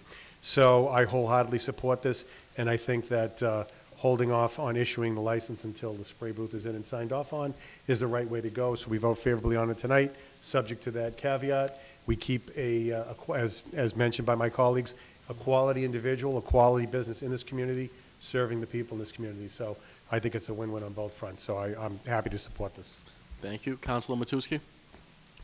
Thank you, Mr. President. I have to agree with the previous speakers. I have known this family all of my life. The gentleman that runs it now, his father started this business. It's a landmark in Everett. They're going to a location that's suitable for this type of business. It is, as you said, a mechanical shop right now. The Masoni family has really done a lot for this city. Matter of fact, the gentleman that owns it now, his father was the commander for the VFW here in Everett. They've been very active with Veterans Affairs. And it's a family-run operation. His son works there, I think his daughter. They're wonderful people, and I've dealt with a lot of auto body shops, in particular Ward 1, and I've never got any complaints out of Malden Auto Body in all the years that I've represented that neighborhood. And I want to wish them luck, and I'm so happy to hear from the clerk that they're going to remain here in Everett. They're an institution. As you can see, that people actually take pictures of that building, where it says Malden Auto Body. It was a man that did a panoramic view of it. And I actually told Mr. Masoni about it. He wants to meet that. It was on TV, actually, a local cable channel. That's where I saw that. I don't know if anybody else did, but it was a few years ago. But they're quality people. And I can't say enough. This is the kind of business I'd like to have remain here. They actually employ Everett people. So, I'm so happy to hear that they did find a location, and I wish them luck, and I hope that they succeed over there. Thank you, Mr. President. You're welcome. Councilor Hanlon? Question's been answered, Mr. Chairman. If I'm last, favorable action. Are there any other questions? Subject to- Motion was made and seconded for favorable action pending the clerk's recommendations. Please call the roll, Mr. Clerk. Councilor Capone? Yes. Councilor De La Sola? Yes. Councilor DeFlorio? Yes. Councilor Hanlon? Yes. Councilor Matusky? Yes. Councilor McClendon? Yes. Councilor McLaughlin? Yes. Councilor Napolitano? Yes. Councilor Sani? Yes. Counselor Simonelli. Aye. And President DePiero. Yes. 11 yeas, 0 nays, Mr. President. Order is passed. Item 13. You're welcome. Mr. Chairman, I believe we already read item 13, right? We you did read it, did and read it it. is now before you. Um, And I can, Counselor Capone, then DeFlorio. if you would like me to explain this one also. If we could first, if we could hear from the clerk. Yep. Sorry, my paperwork is not in order. I look like Matarazzo today. Take your time. So, number 13 is Love Dog Hot Dog. I believe we had them before us last year. You put restrictions, and all the restrictions will still stay in play. They can only open till 4 o'clock a few evenings. After 12 p.m., they will have 2 security guards. And there were a few other restrictions. I have them here. So 8 p.m. to 1 a.m. must provide 2 security officers after 12 a.m. It will be Wednesday through Thursday, 8 p.m. to 12 a.m. Friday, Saturday, 8 p.m. to 4 a.m. is their current license. I want you to know I was just there about 3 weeks ago inspecting around 12:30 in the morning. I took a ride by. You know, it was busy, but there was no issues. They had everything. They have a nice heated tent. They do a nice business there. They don't affect any neighbors. I mean, they're doing everything you asked. All the insurances are in place, the $1 million, I think it's actually a $2 million policy, you asked for $1 million. So they did everything above and beyond what you asked, and they've been a good neighbor. You still have the floor, Counselor Capone. Just one second. Thank you. And through you to our clerk, have you had any complaints, any issues, any concerns? No, as you know, last year we had one complaint prior to this license, Sure. and that was just because they didn't realize, and I didn't realize they were there, so they didn't realize they needed the special license. That was the only complaint at all, Okay. and they were operating for a few years, Good. so there's been no issues at all. Good, thank you. Mr. President, on the piece itself, it's in my ward, and I've frequented the area. I've actually gone and been a customer multiple times. These are very hardworking people. They're very honest people. They run it very orderly. I have not heard of any concerns or complaints. They serve an excellent product, and I think that everything is going well. So our clerk has just said that they've followed everything that we've asked and actually went even a little bit beyond. Their setup is excellent. When it's colder, they do have a heated tent. I wish them continued success, and I will be supporting it this evening. So, thank you. Counselor Sani. I just wanted to ask, what was the hours again you said? So, yes, sorry. Wednesday and Thursday, they operate from 8 p.m. to 12 a.m., and Friday and Saturday, 8 p.m. to 4 a.m., Sunday, 8 p.m. to 1 a.m. And that was what you granted them last year, so we were just continuing with the same So the hours operation. are staying the same, they're not extending any hours?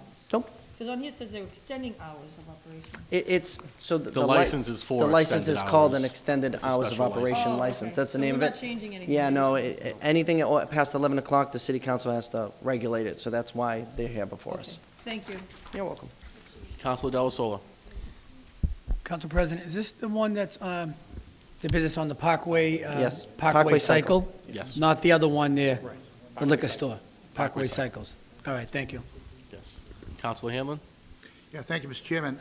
Just wanted to say, I want to second what Councilor Capone said, but I have been by there several times at later than 1 o'clock in the morning and have never seen a problem in the place. And I mean, as recently as 2 weeks ago, and there was nothing, customers and so forth, but no problems at all. Thank you. Okay, thank you. The motion was made and seconded for favorable action on the renewal. Please call the roll, Mr. Clerk. Favorable action with all the current restrictions, Yes. right? Yes. Yes. Okay. I do, yeah. Counselor Capone? Yes. Counselor Della Sola? Yes. Counselor Hanlon? Yes. Counselor Matusky? Who we missing? Oh, she's not here. Counselor Matusky? Yes. Thank you. Counselor McKinnon? Yes. Counselor McLaughlin? Yes. Counselor Napolitano? Yes. Counselor Asani? Yes. Counselor Simonelli? Aye. President DePiero? Yes. 10 yeas, 0 nays, you have passed the order. And your license you can pick up anytime Wednesday after 12. Okay. The order has passed, and I know there are some other gentlemen waiting. We're going to return to the regular calendar and take item 5.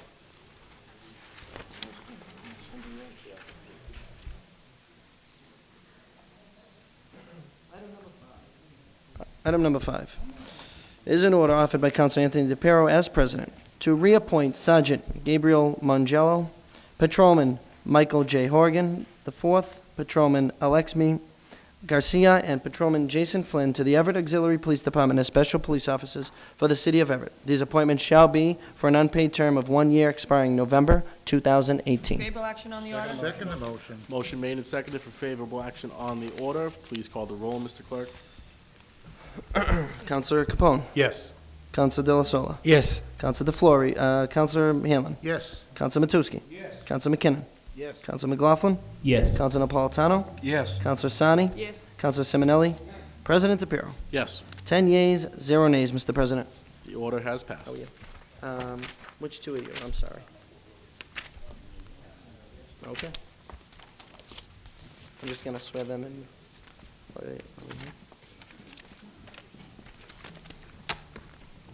Just one minute.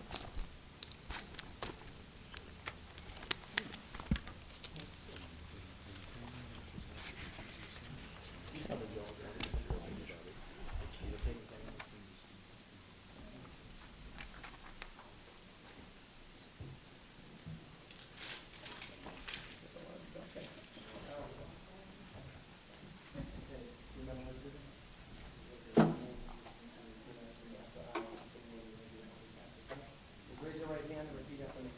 I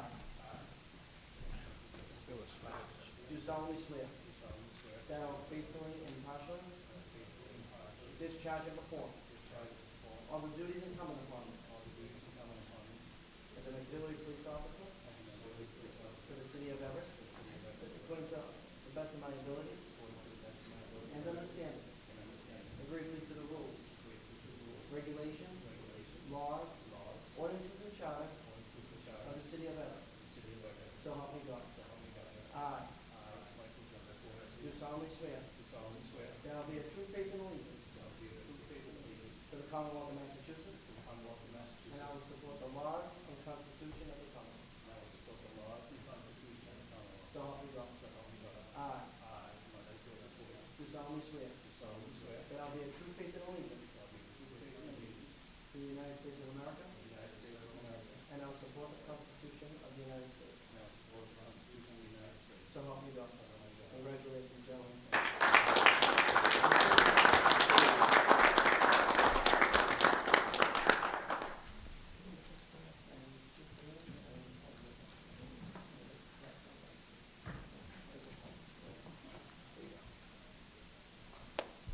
While they're signing, we can continue.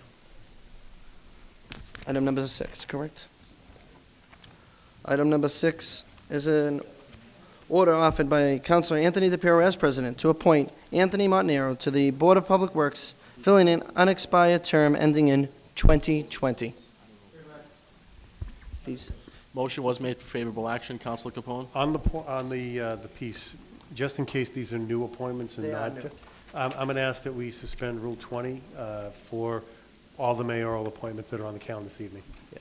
Just so you know, the last ones we didn't do it because they are reappointments. Okay. Motion made and seconded for favorable action with the suspension of Rule 20 on item 6. Please call the roll, Mr. Clerk. Yes, Mr. President. Thank you very much. On item number 6, Councilor Capone. Yes. Councilor De La Sola. Yes. Councilor Hanlon. Yes. Councilor McKinnon. Yes. Councilor McLaughlin. Yes. Councilor Napolitano. Yes. Councilor Sani. Yes. Councilor Simonelli. Councilor DeFlorio. Yes. And President DePiero. Yes, 10 yeas, 0 nays, Mr. President. order has passed. Item number 7. I don't believe they are here, so, No, they are not. okay. Excuse me, Mr. President, did you record me in favor of those appointments? I can. Yes, record me. It was 11-0, Mr. President. Yes. Oh, is that what I just voted on? Yes, you did. Okay. Thank you, Mr. President. Item number 7, Mr. President, is in order offered by Councilor Anthony DePiero as president to appoint Matt Costello to the Board of Public Works, filling an unexpired term ending in March 2020. Favorable action. Second. Motion with made the and seconded to suspend Rule 20 and for favorable action. All in favor, please answer the roll. Councilor Capone. Yes. Councilor De La Sola. Yes. Councilor DeFlorio. Counselor Hanlon. Aye. Counselor Matusky. Yes. Counselor McKinnon. Yes. Counselor McLaughlin. Counselor Napolitano. Yes. Counselor Sani. Counselor Simonelli. And President DePiero. Yes. 11 yeas, 0 nays, Mr. President. The order has passed. I'm going to have you amended. I have the right number. I already made a Item number notation.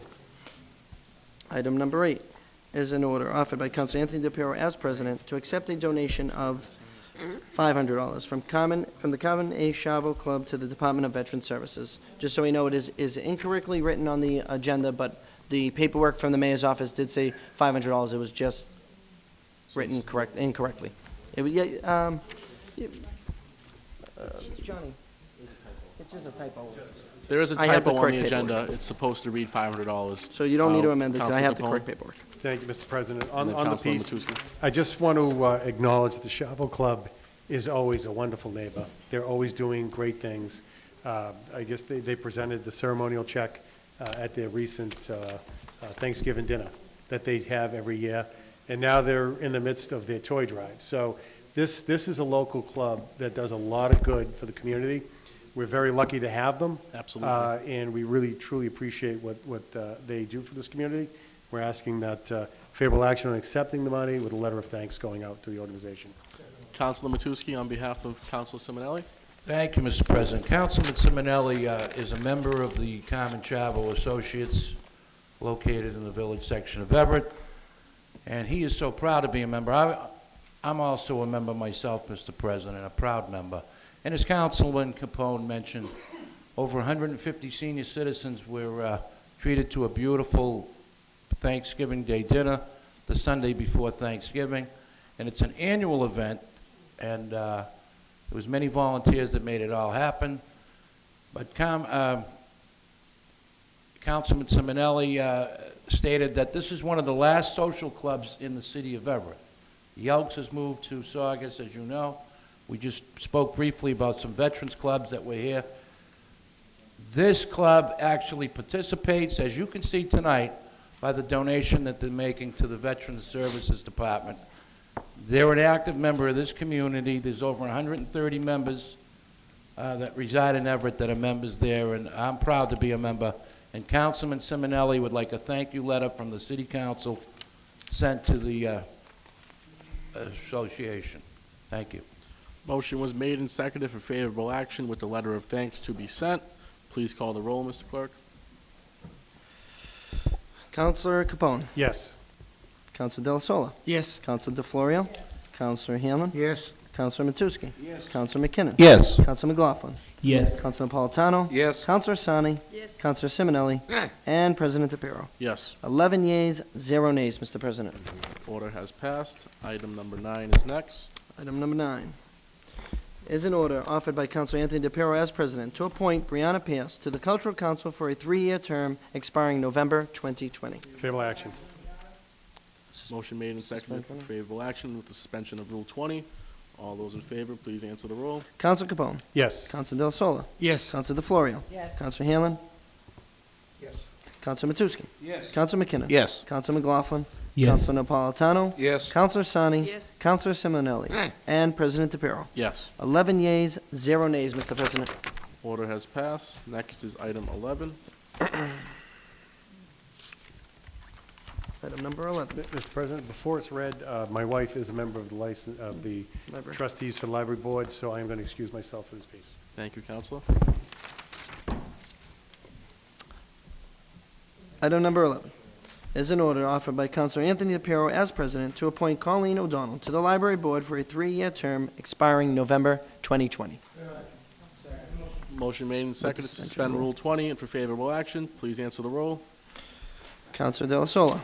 Yes. Counselor DeFlorio. Counselor Hanlon. Yes. Counselor Matusky. Yes. Counselor McKinnon. Yes. Counselor McLaughlin. Yes. Counselor Napolitano. Yes. Counselor Sani. Yes. Counselor Simonelli. President DePiero. Yes. 9 yeas, 0 nays, Mr. President. Order has passed. Next is item 14. 1 second, please. Accused.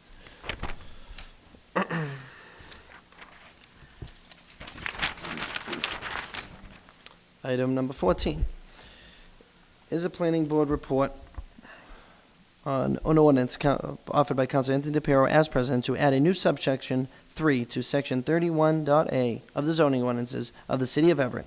Number 3, marijuana establishments forbidden. Accept the communication, place on file.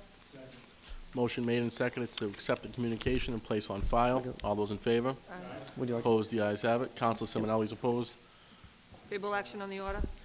It's just Can I? communication. Yes, can I? Okay. It was accepted. So, yep. On the next one, I'm just gonna explain. Yep. Doing okay. Did you say Council Simonelli? Thank you.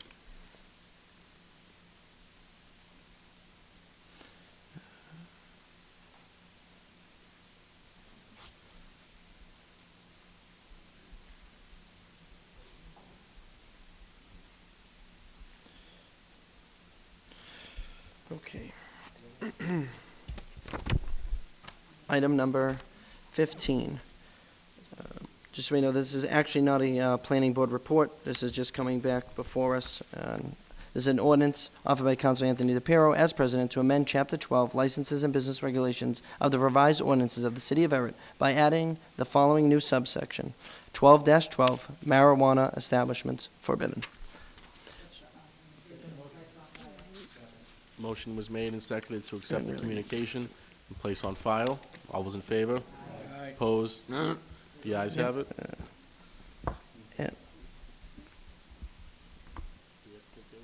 No, I'm going to just explain real quickly if I could. So just briefly, the two pieces that are before you, we held them over. One was in the planning department with a recommendation. The recommendation was favorable to what the administration had set forth. The other one was just a plain ordinance. What we decided about 3 months ago when this came back before us was to wait for the planning board to bring them together as though there's two separate pieces, but pass them or have them feel together at the same simultaneously. Because it's a zoning amendment, I had to post the amendment for 2 prior weeks. Not only did the planning board have to do it, I have to do it as clerk also. So I've posted in last week's and this week's paper, and it will be ready for the December 11th meeting. We will then vote for enrollment on both pieces, one as a zoning ordinance and one as a regular ordinance. They also have to have a public hearing, the zoning ordinance. That's why I have to post it for 2 consecutive weeks. If we enroll it, obviously then it goes into the adjournment process, and I still have to put in the paper again. So we just make it on time to pass it before the end of the term. Just to give you a heads up. Thank you.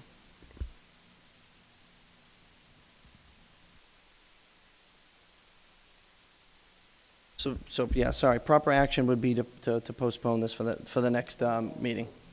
The next Sorry meeting. about that. Thank you. Motion made and seconded to postpone until the next meeting. All in favor? Opposed? The ayes have it. Item number 16.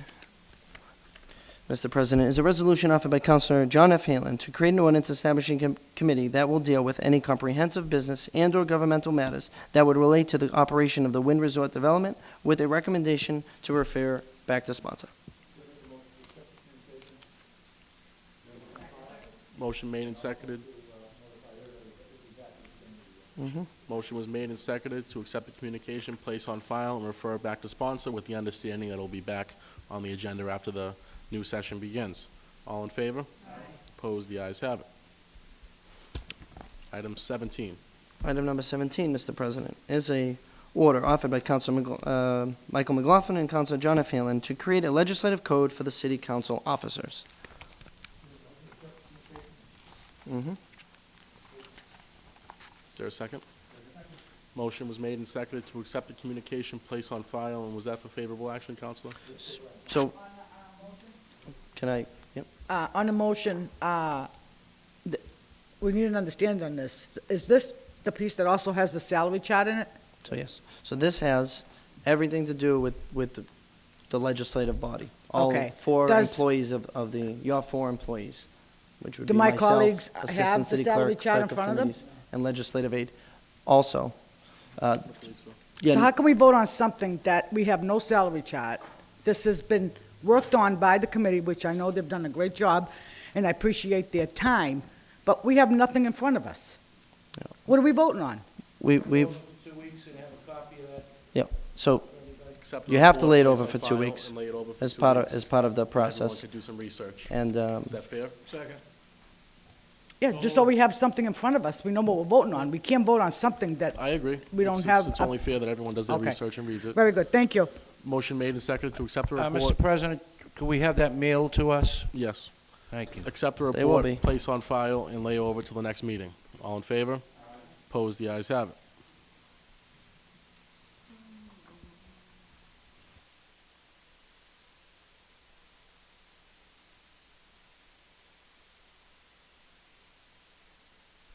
What number is that? Item number 18 is an ordinance offered by Councilor Anthony DePiero to amend Chapter 12A-61 Political Signs of the revised ordinances of the City of Everett. Accept the committee report, place on file, and make a motion to refer back to sponsor. Motion was made and seconded to accept the report, place on file, and refer back to sponsor. I just want to explain that I had some discussions with the city solicitor, Ms. Mahir. There was some concern with the language, so we're going to refer this back to sponsor and reintroduce it in the new session. All those in favor? Aye. Opposed? The ayes have it. Item number 19 is an order offered by Councilor Anthony DePiero as president, an order adopting a residential exemption for the annual property tax levy. Favorable action on the order. Motion made and seconded to accept the report, place on file, and for favorable action. Please answer the roll.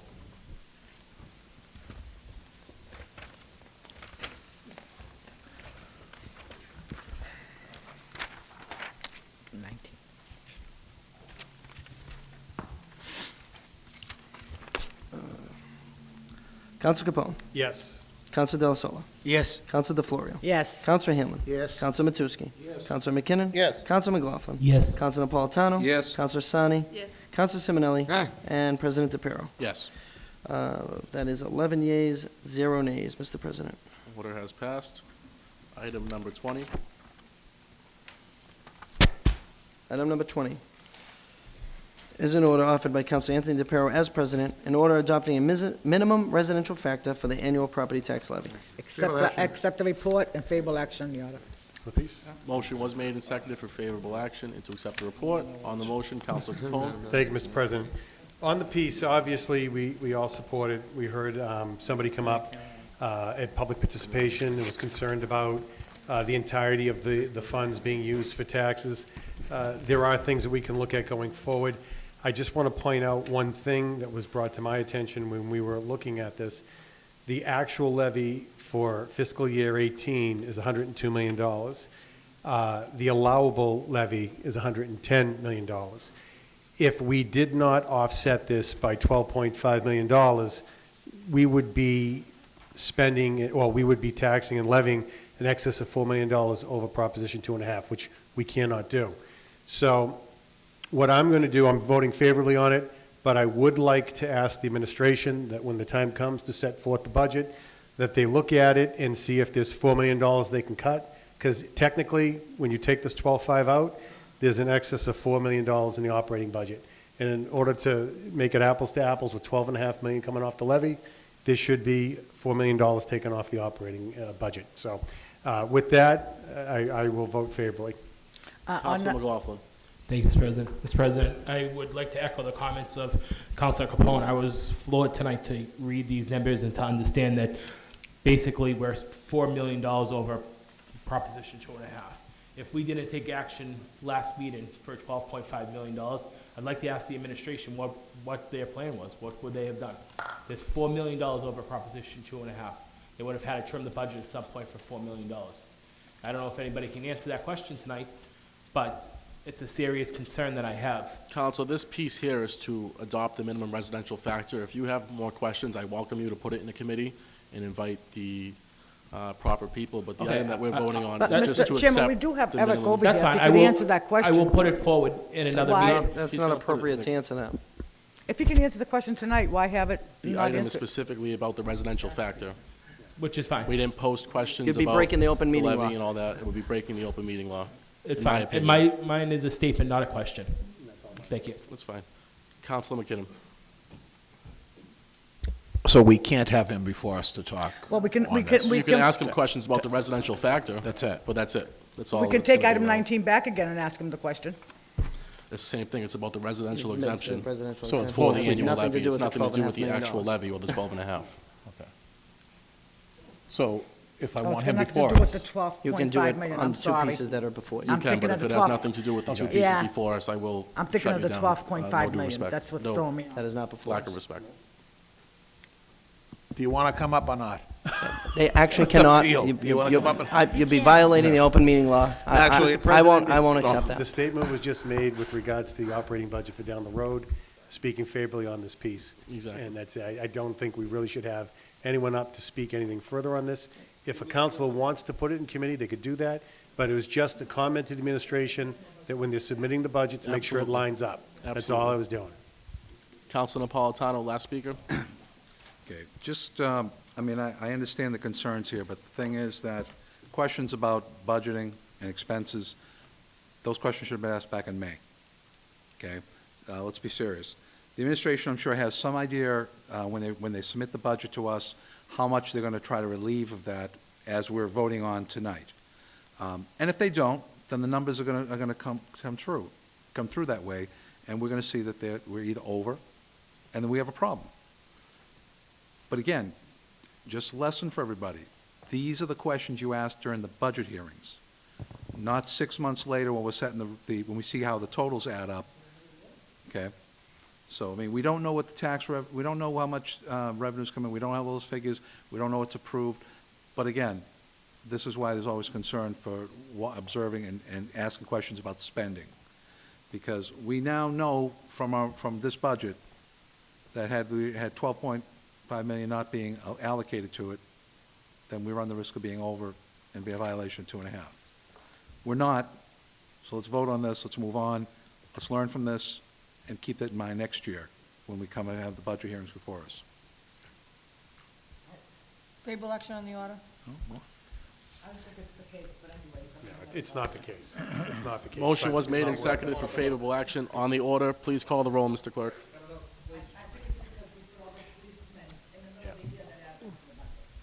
With Councilor Capone's request Yeah, attached just to it. favorable action. Counselor Capone. Yes. Counselor Del Sol. Yes. Counselor DeFlorio. Counselor Hanlon. Yes. Counselor Matusky. Yes. Counselor McKinnon. Yes. Counselor McLaughlin. Yes. Counselor Napolitano. Yes. Counselor Simonelli. And President DePiero. Yes. That is huh? Forgot me. I said Sani. Counselor Sani.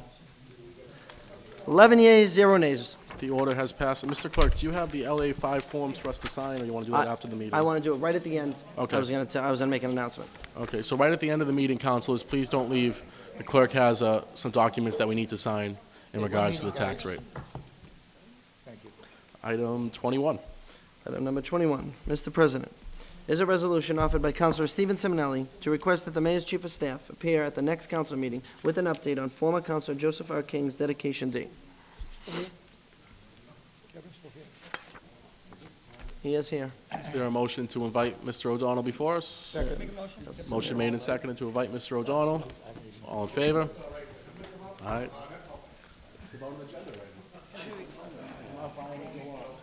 Should have pulled them up sooner.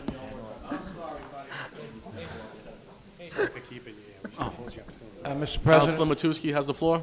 Thank you. On behalf of Councilman Simonelli, Mr. O'Donnell, could you please update the council on any developments on this dedication? Yes, we do have a bench in place with a plaque down there, but we want to do a formal dedication. I know we had certain delays, we all know some of the things with that park, but now it's ready and it's a beautiful park.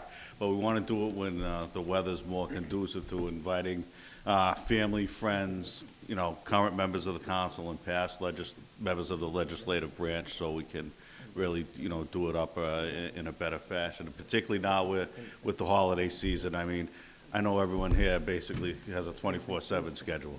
There's not a real easy time to set an open day for anybody in this room, let alone the masses. So we're looking, somewhere around spring thaw. On behalf of Councilman Simonelli, Mr. President, and to the Chief of Staff O'Donnell, Councilman Simonelli would like to thank you and the mayor. He thinks it's very appropriate, and when the weather is permissible, he's looking forward to actually participating in that dedication. And he'd like to thank you personally for the work that you put into it. Thank you very much. Well, thank you, Council. We're all looking forward to it. Excuse Councilman Bates. Second motion. Motion made and seconded to excuse Mr. O'Donnell. All in favor? Aye. Opposed? The ayes have it. What's your pleasure on the piece, Counselor? The councilman would like to actually thank the mayor. Is that possible? And then place on file, rather than refer back to sponsor, because it is alive. And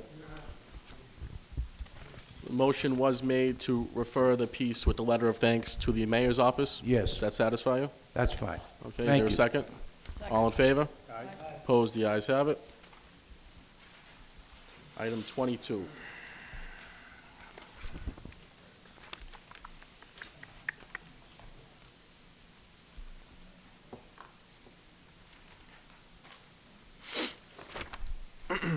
Item number 22.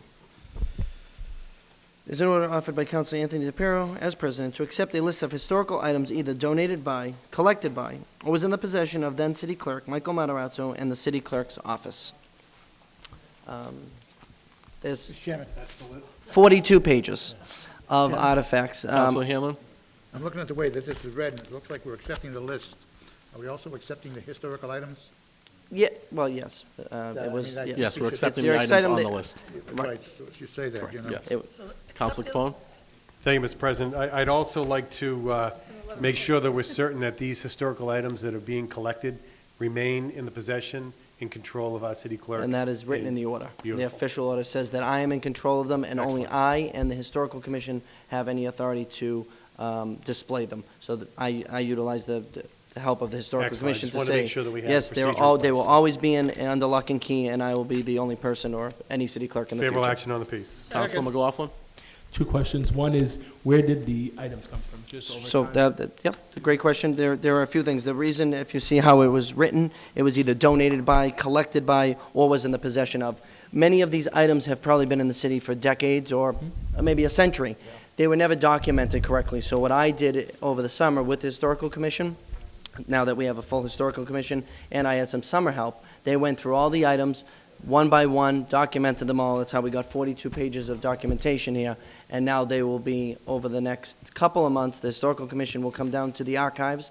I have a few pieces of new shelving, and they will just start laying them out into whatever sections they feel. That way, when it's time, it's football season, they'll be able to grab the football section and display it out in front of my office. We'll be able to constantly change it and show the great history of our city. So there is a plan in place. I'm working on it now. It will take about another year or so to really get it going, but that's what they are. They're all items. Some of them have been in the city forever, but we never wrote them down and really accepted them. So this is what we wanted to do. And would you mind reading the 42 pages of items? No, I'm joking. I know you're joking, because Motion you was know I'm not going to made read them. and seconded for favorable action and to send a letter of thanks to Mr. Matarazzo. Please call the roll, Mr. Clerk. Councilor Capone. Yes. Councilor Della Sola. Yes. Councilor DeFlorio. Councilor Hanlon. Yes. Councilor Matusky. Councilor McKinnon. Yes. Councilor McLaughlin. Yes. Councilor Napolitano. Yes. Councilor Sani. Yes. Councilor Simonelli. And President DePiero. Yes. 11 yeas, 0 nays. You have passed the order. Order has passed. Item 24.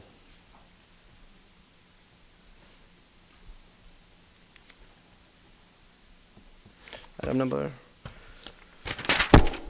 24, Mr. President, is a resolution offered by Councilor Richard J. Della Sola, Jr. to invite Dan Cameron from National Grid to explain the reason why equipment is left overnight and on weekends and taking up so many parking spaces. Counselor Della Sola. Yes, I'm going to send it to Utility Committee, but I just want to make a couple of comments. I've seen the equipment parked overnight on the streets, on corners that should not be on the corners. You can't make the turn as it is. So I'm going to send this piece to the Utility Committee and for next meeting. Invite Dan Cameron also. Second. Motion was made and seconded to refer this to the Utility Committee and invite Mr. Cameron. All in favor? Opposed? The ayes have it. Item 25.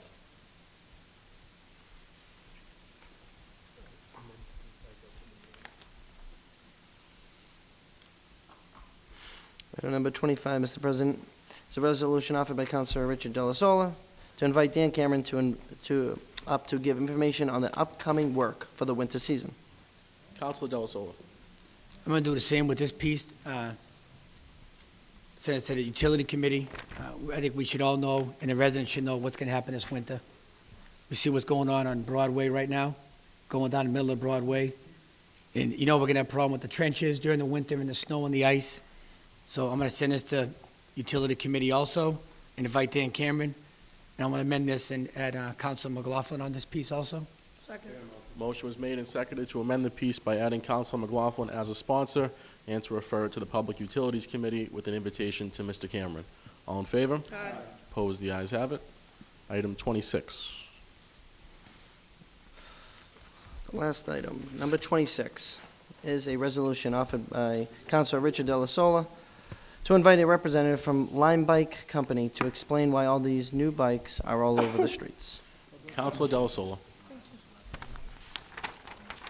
And again, I'm going to send this one to Public Safety, but I'm sure a lot of residents have seen, and all our colleagues here, these bikes are all over the city. Other cities like Cambridge and Somerville, they have bike racks in different spots. And the bikes, once they're done with the bike, they put it in the rack. These bikes are just, you drive it down the street, and you just jump off it, and you leave it there, and it locks. I saw one on Clarence Street yesterday, parked in a parking spot on the street. It just sits there. There's no, it's laying down the sidewalk, and with the snow coming, I'm not sure if they stop in the winter with these things, but I can imagine plowing a sidewalk, and then you hit the bike, and then we're responsible for the bicycle. So I'm going to send this to Public Safety also, and I'd like to invite a representative and the chief of staff to come here that night and explain how the system works so the residents know what is actually going on. Malden has the same issue. I talked to a couple of residents over there, and they're all over the city of Malden also. Councilor McLaughlin. Thank you, Mr. President. Mr. President, I think this is a great item. Although I've started to bike ride now that I've started to lose some weight around the city, it's a great transportation mechanism. But it's really out of control. These bikes are everywhere. There's no mechanism in place for where these bikes go or where they belong when they're done being utilized. You see them in front of your homes. You see them across the city, blanketed everywhere in the city. I'm not sure who invented this program. I think it's a great program, but there needs to be some sort of orderly done to make public safety accessible and safe. So I think Councilor Delasola hit a home run on this, and I look forward to. All he does is hit home runs. Thank you. Councilor Capone. No, I agree. It's an excellent piece because of safety issues, and I'm glad to see that Councilor McLaughlin is bike riding. I actually saw him and Councilor Delasola on a tandem line bike, so Were they holding I was hands? happy to see it. So keep up the good work, guys. Motion was made and seconded to refer this item to Government Operations and Public Safety. All those in favor? Opposed? The ayes have it. Before you adjourn, Motion made and just seconded remember to to come up and adjourn. sign. On the motion, please stay around and Thank sign you. the paperwork the clerk has. All in favor? Opposed? The ayes have it.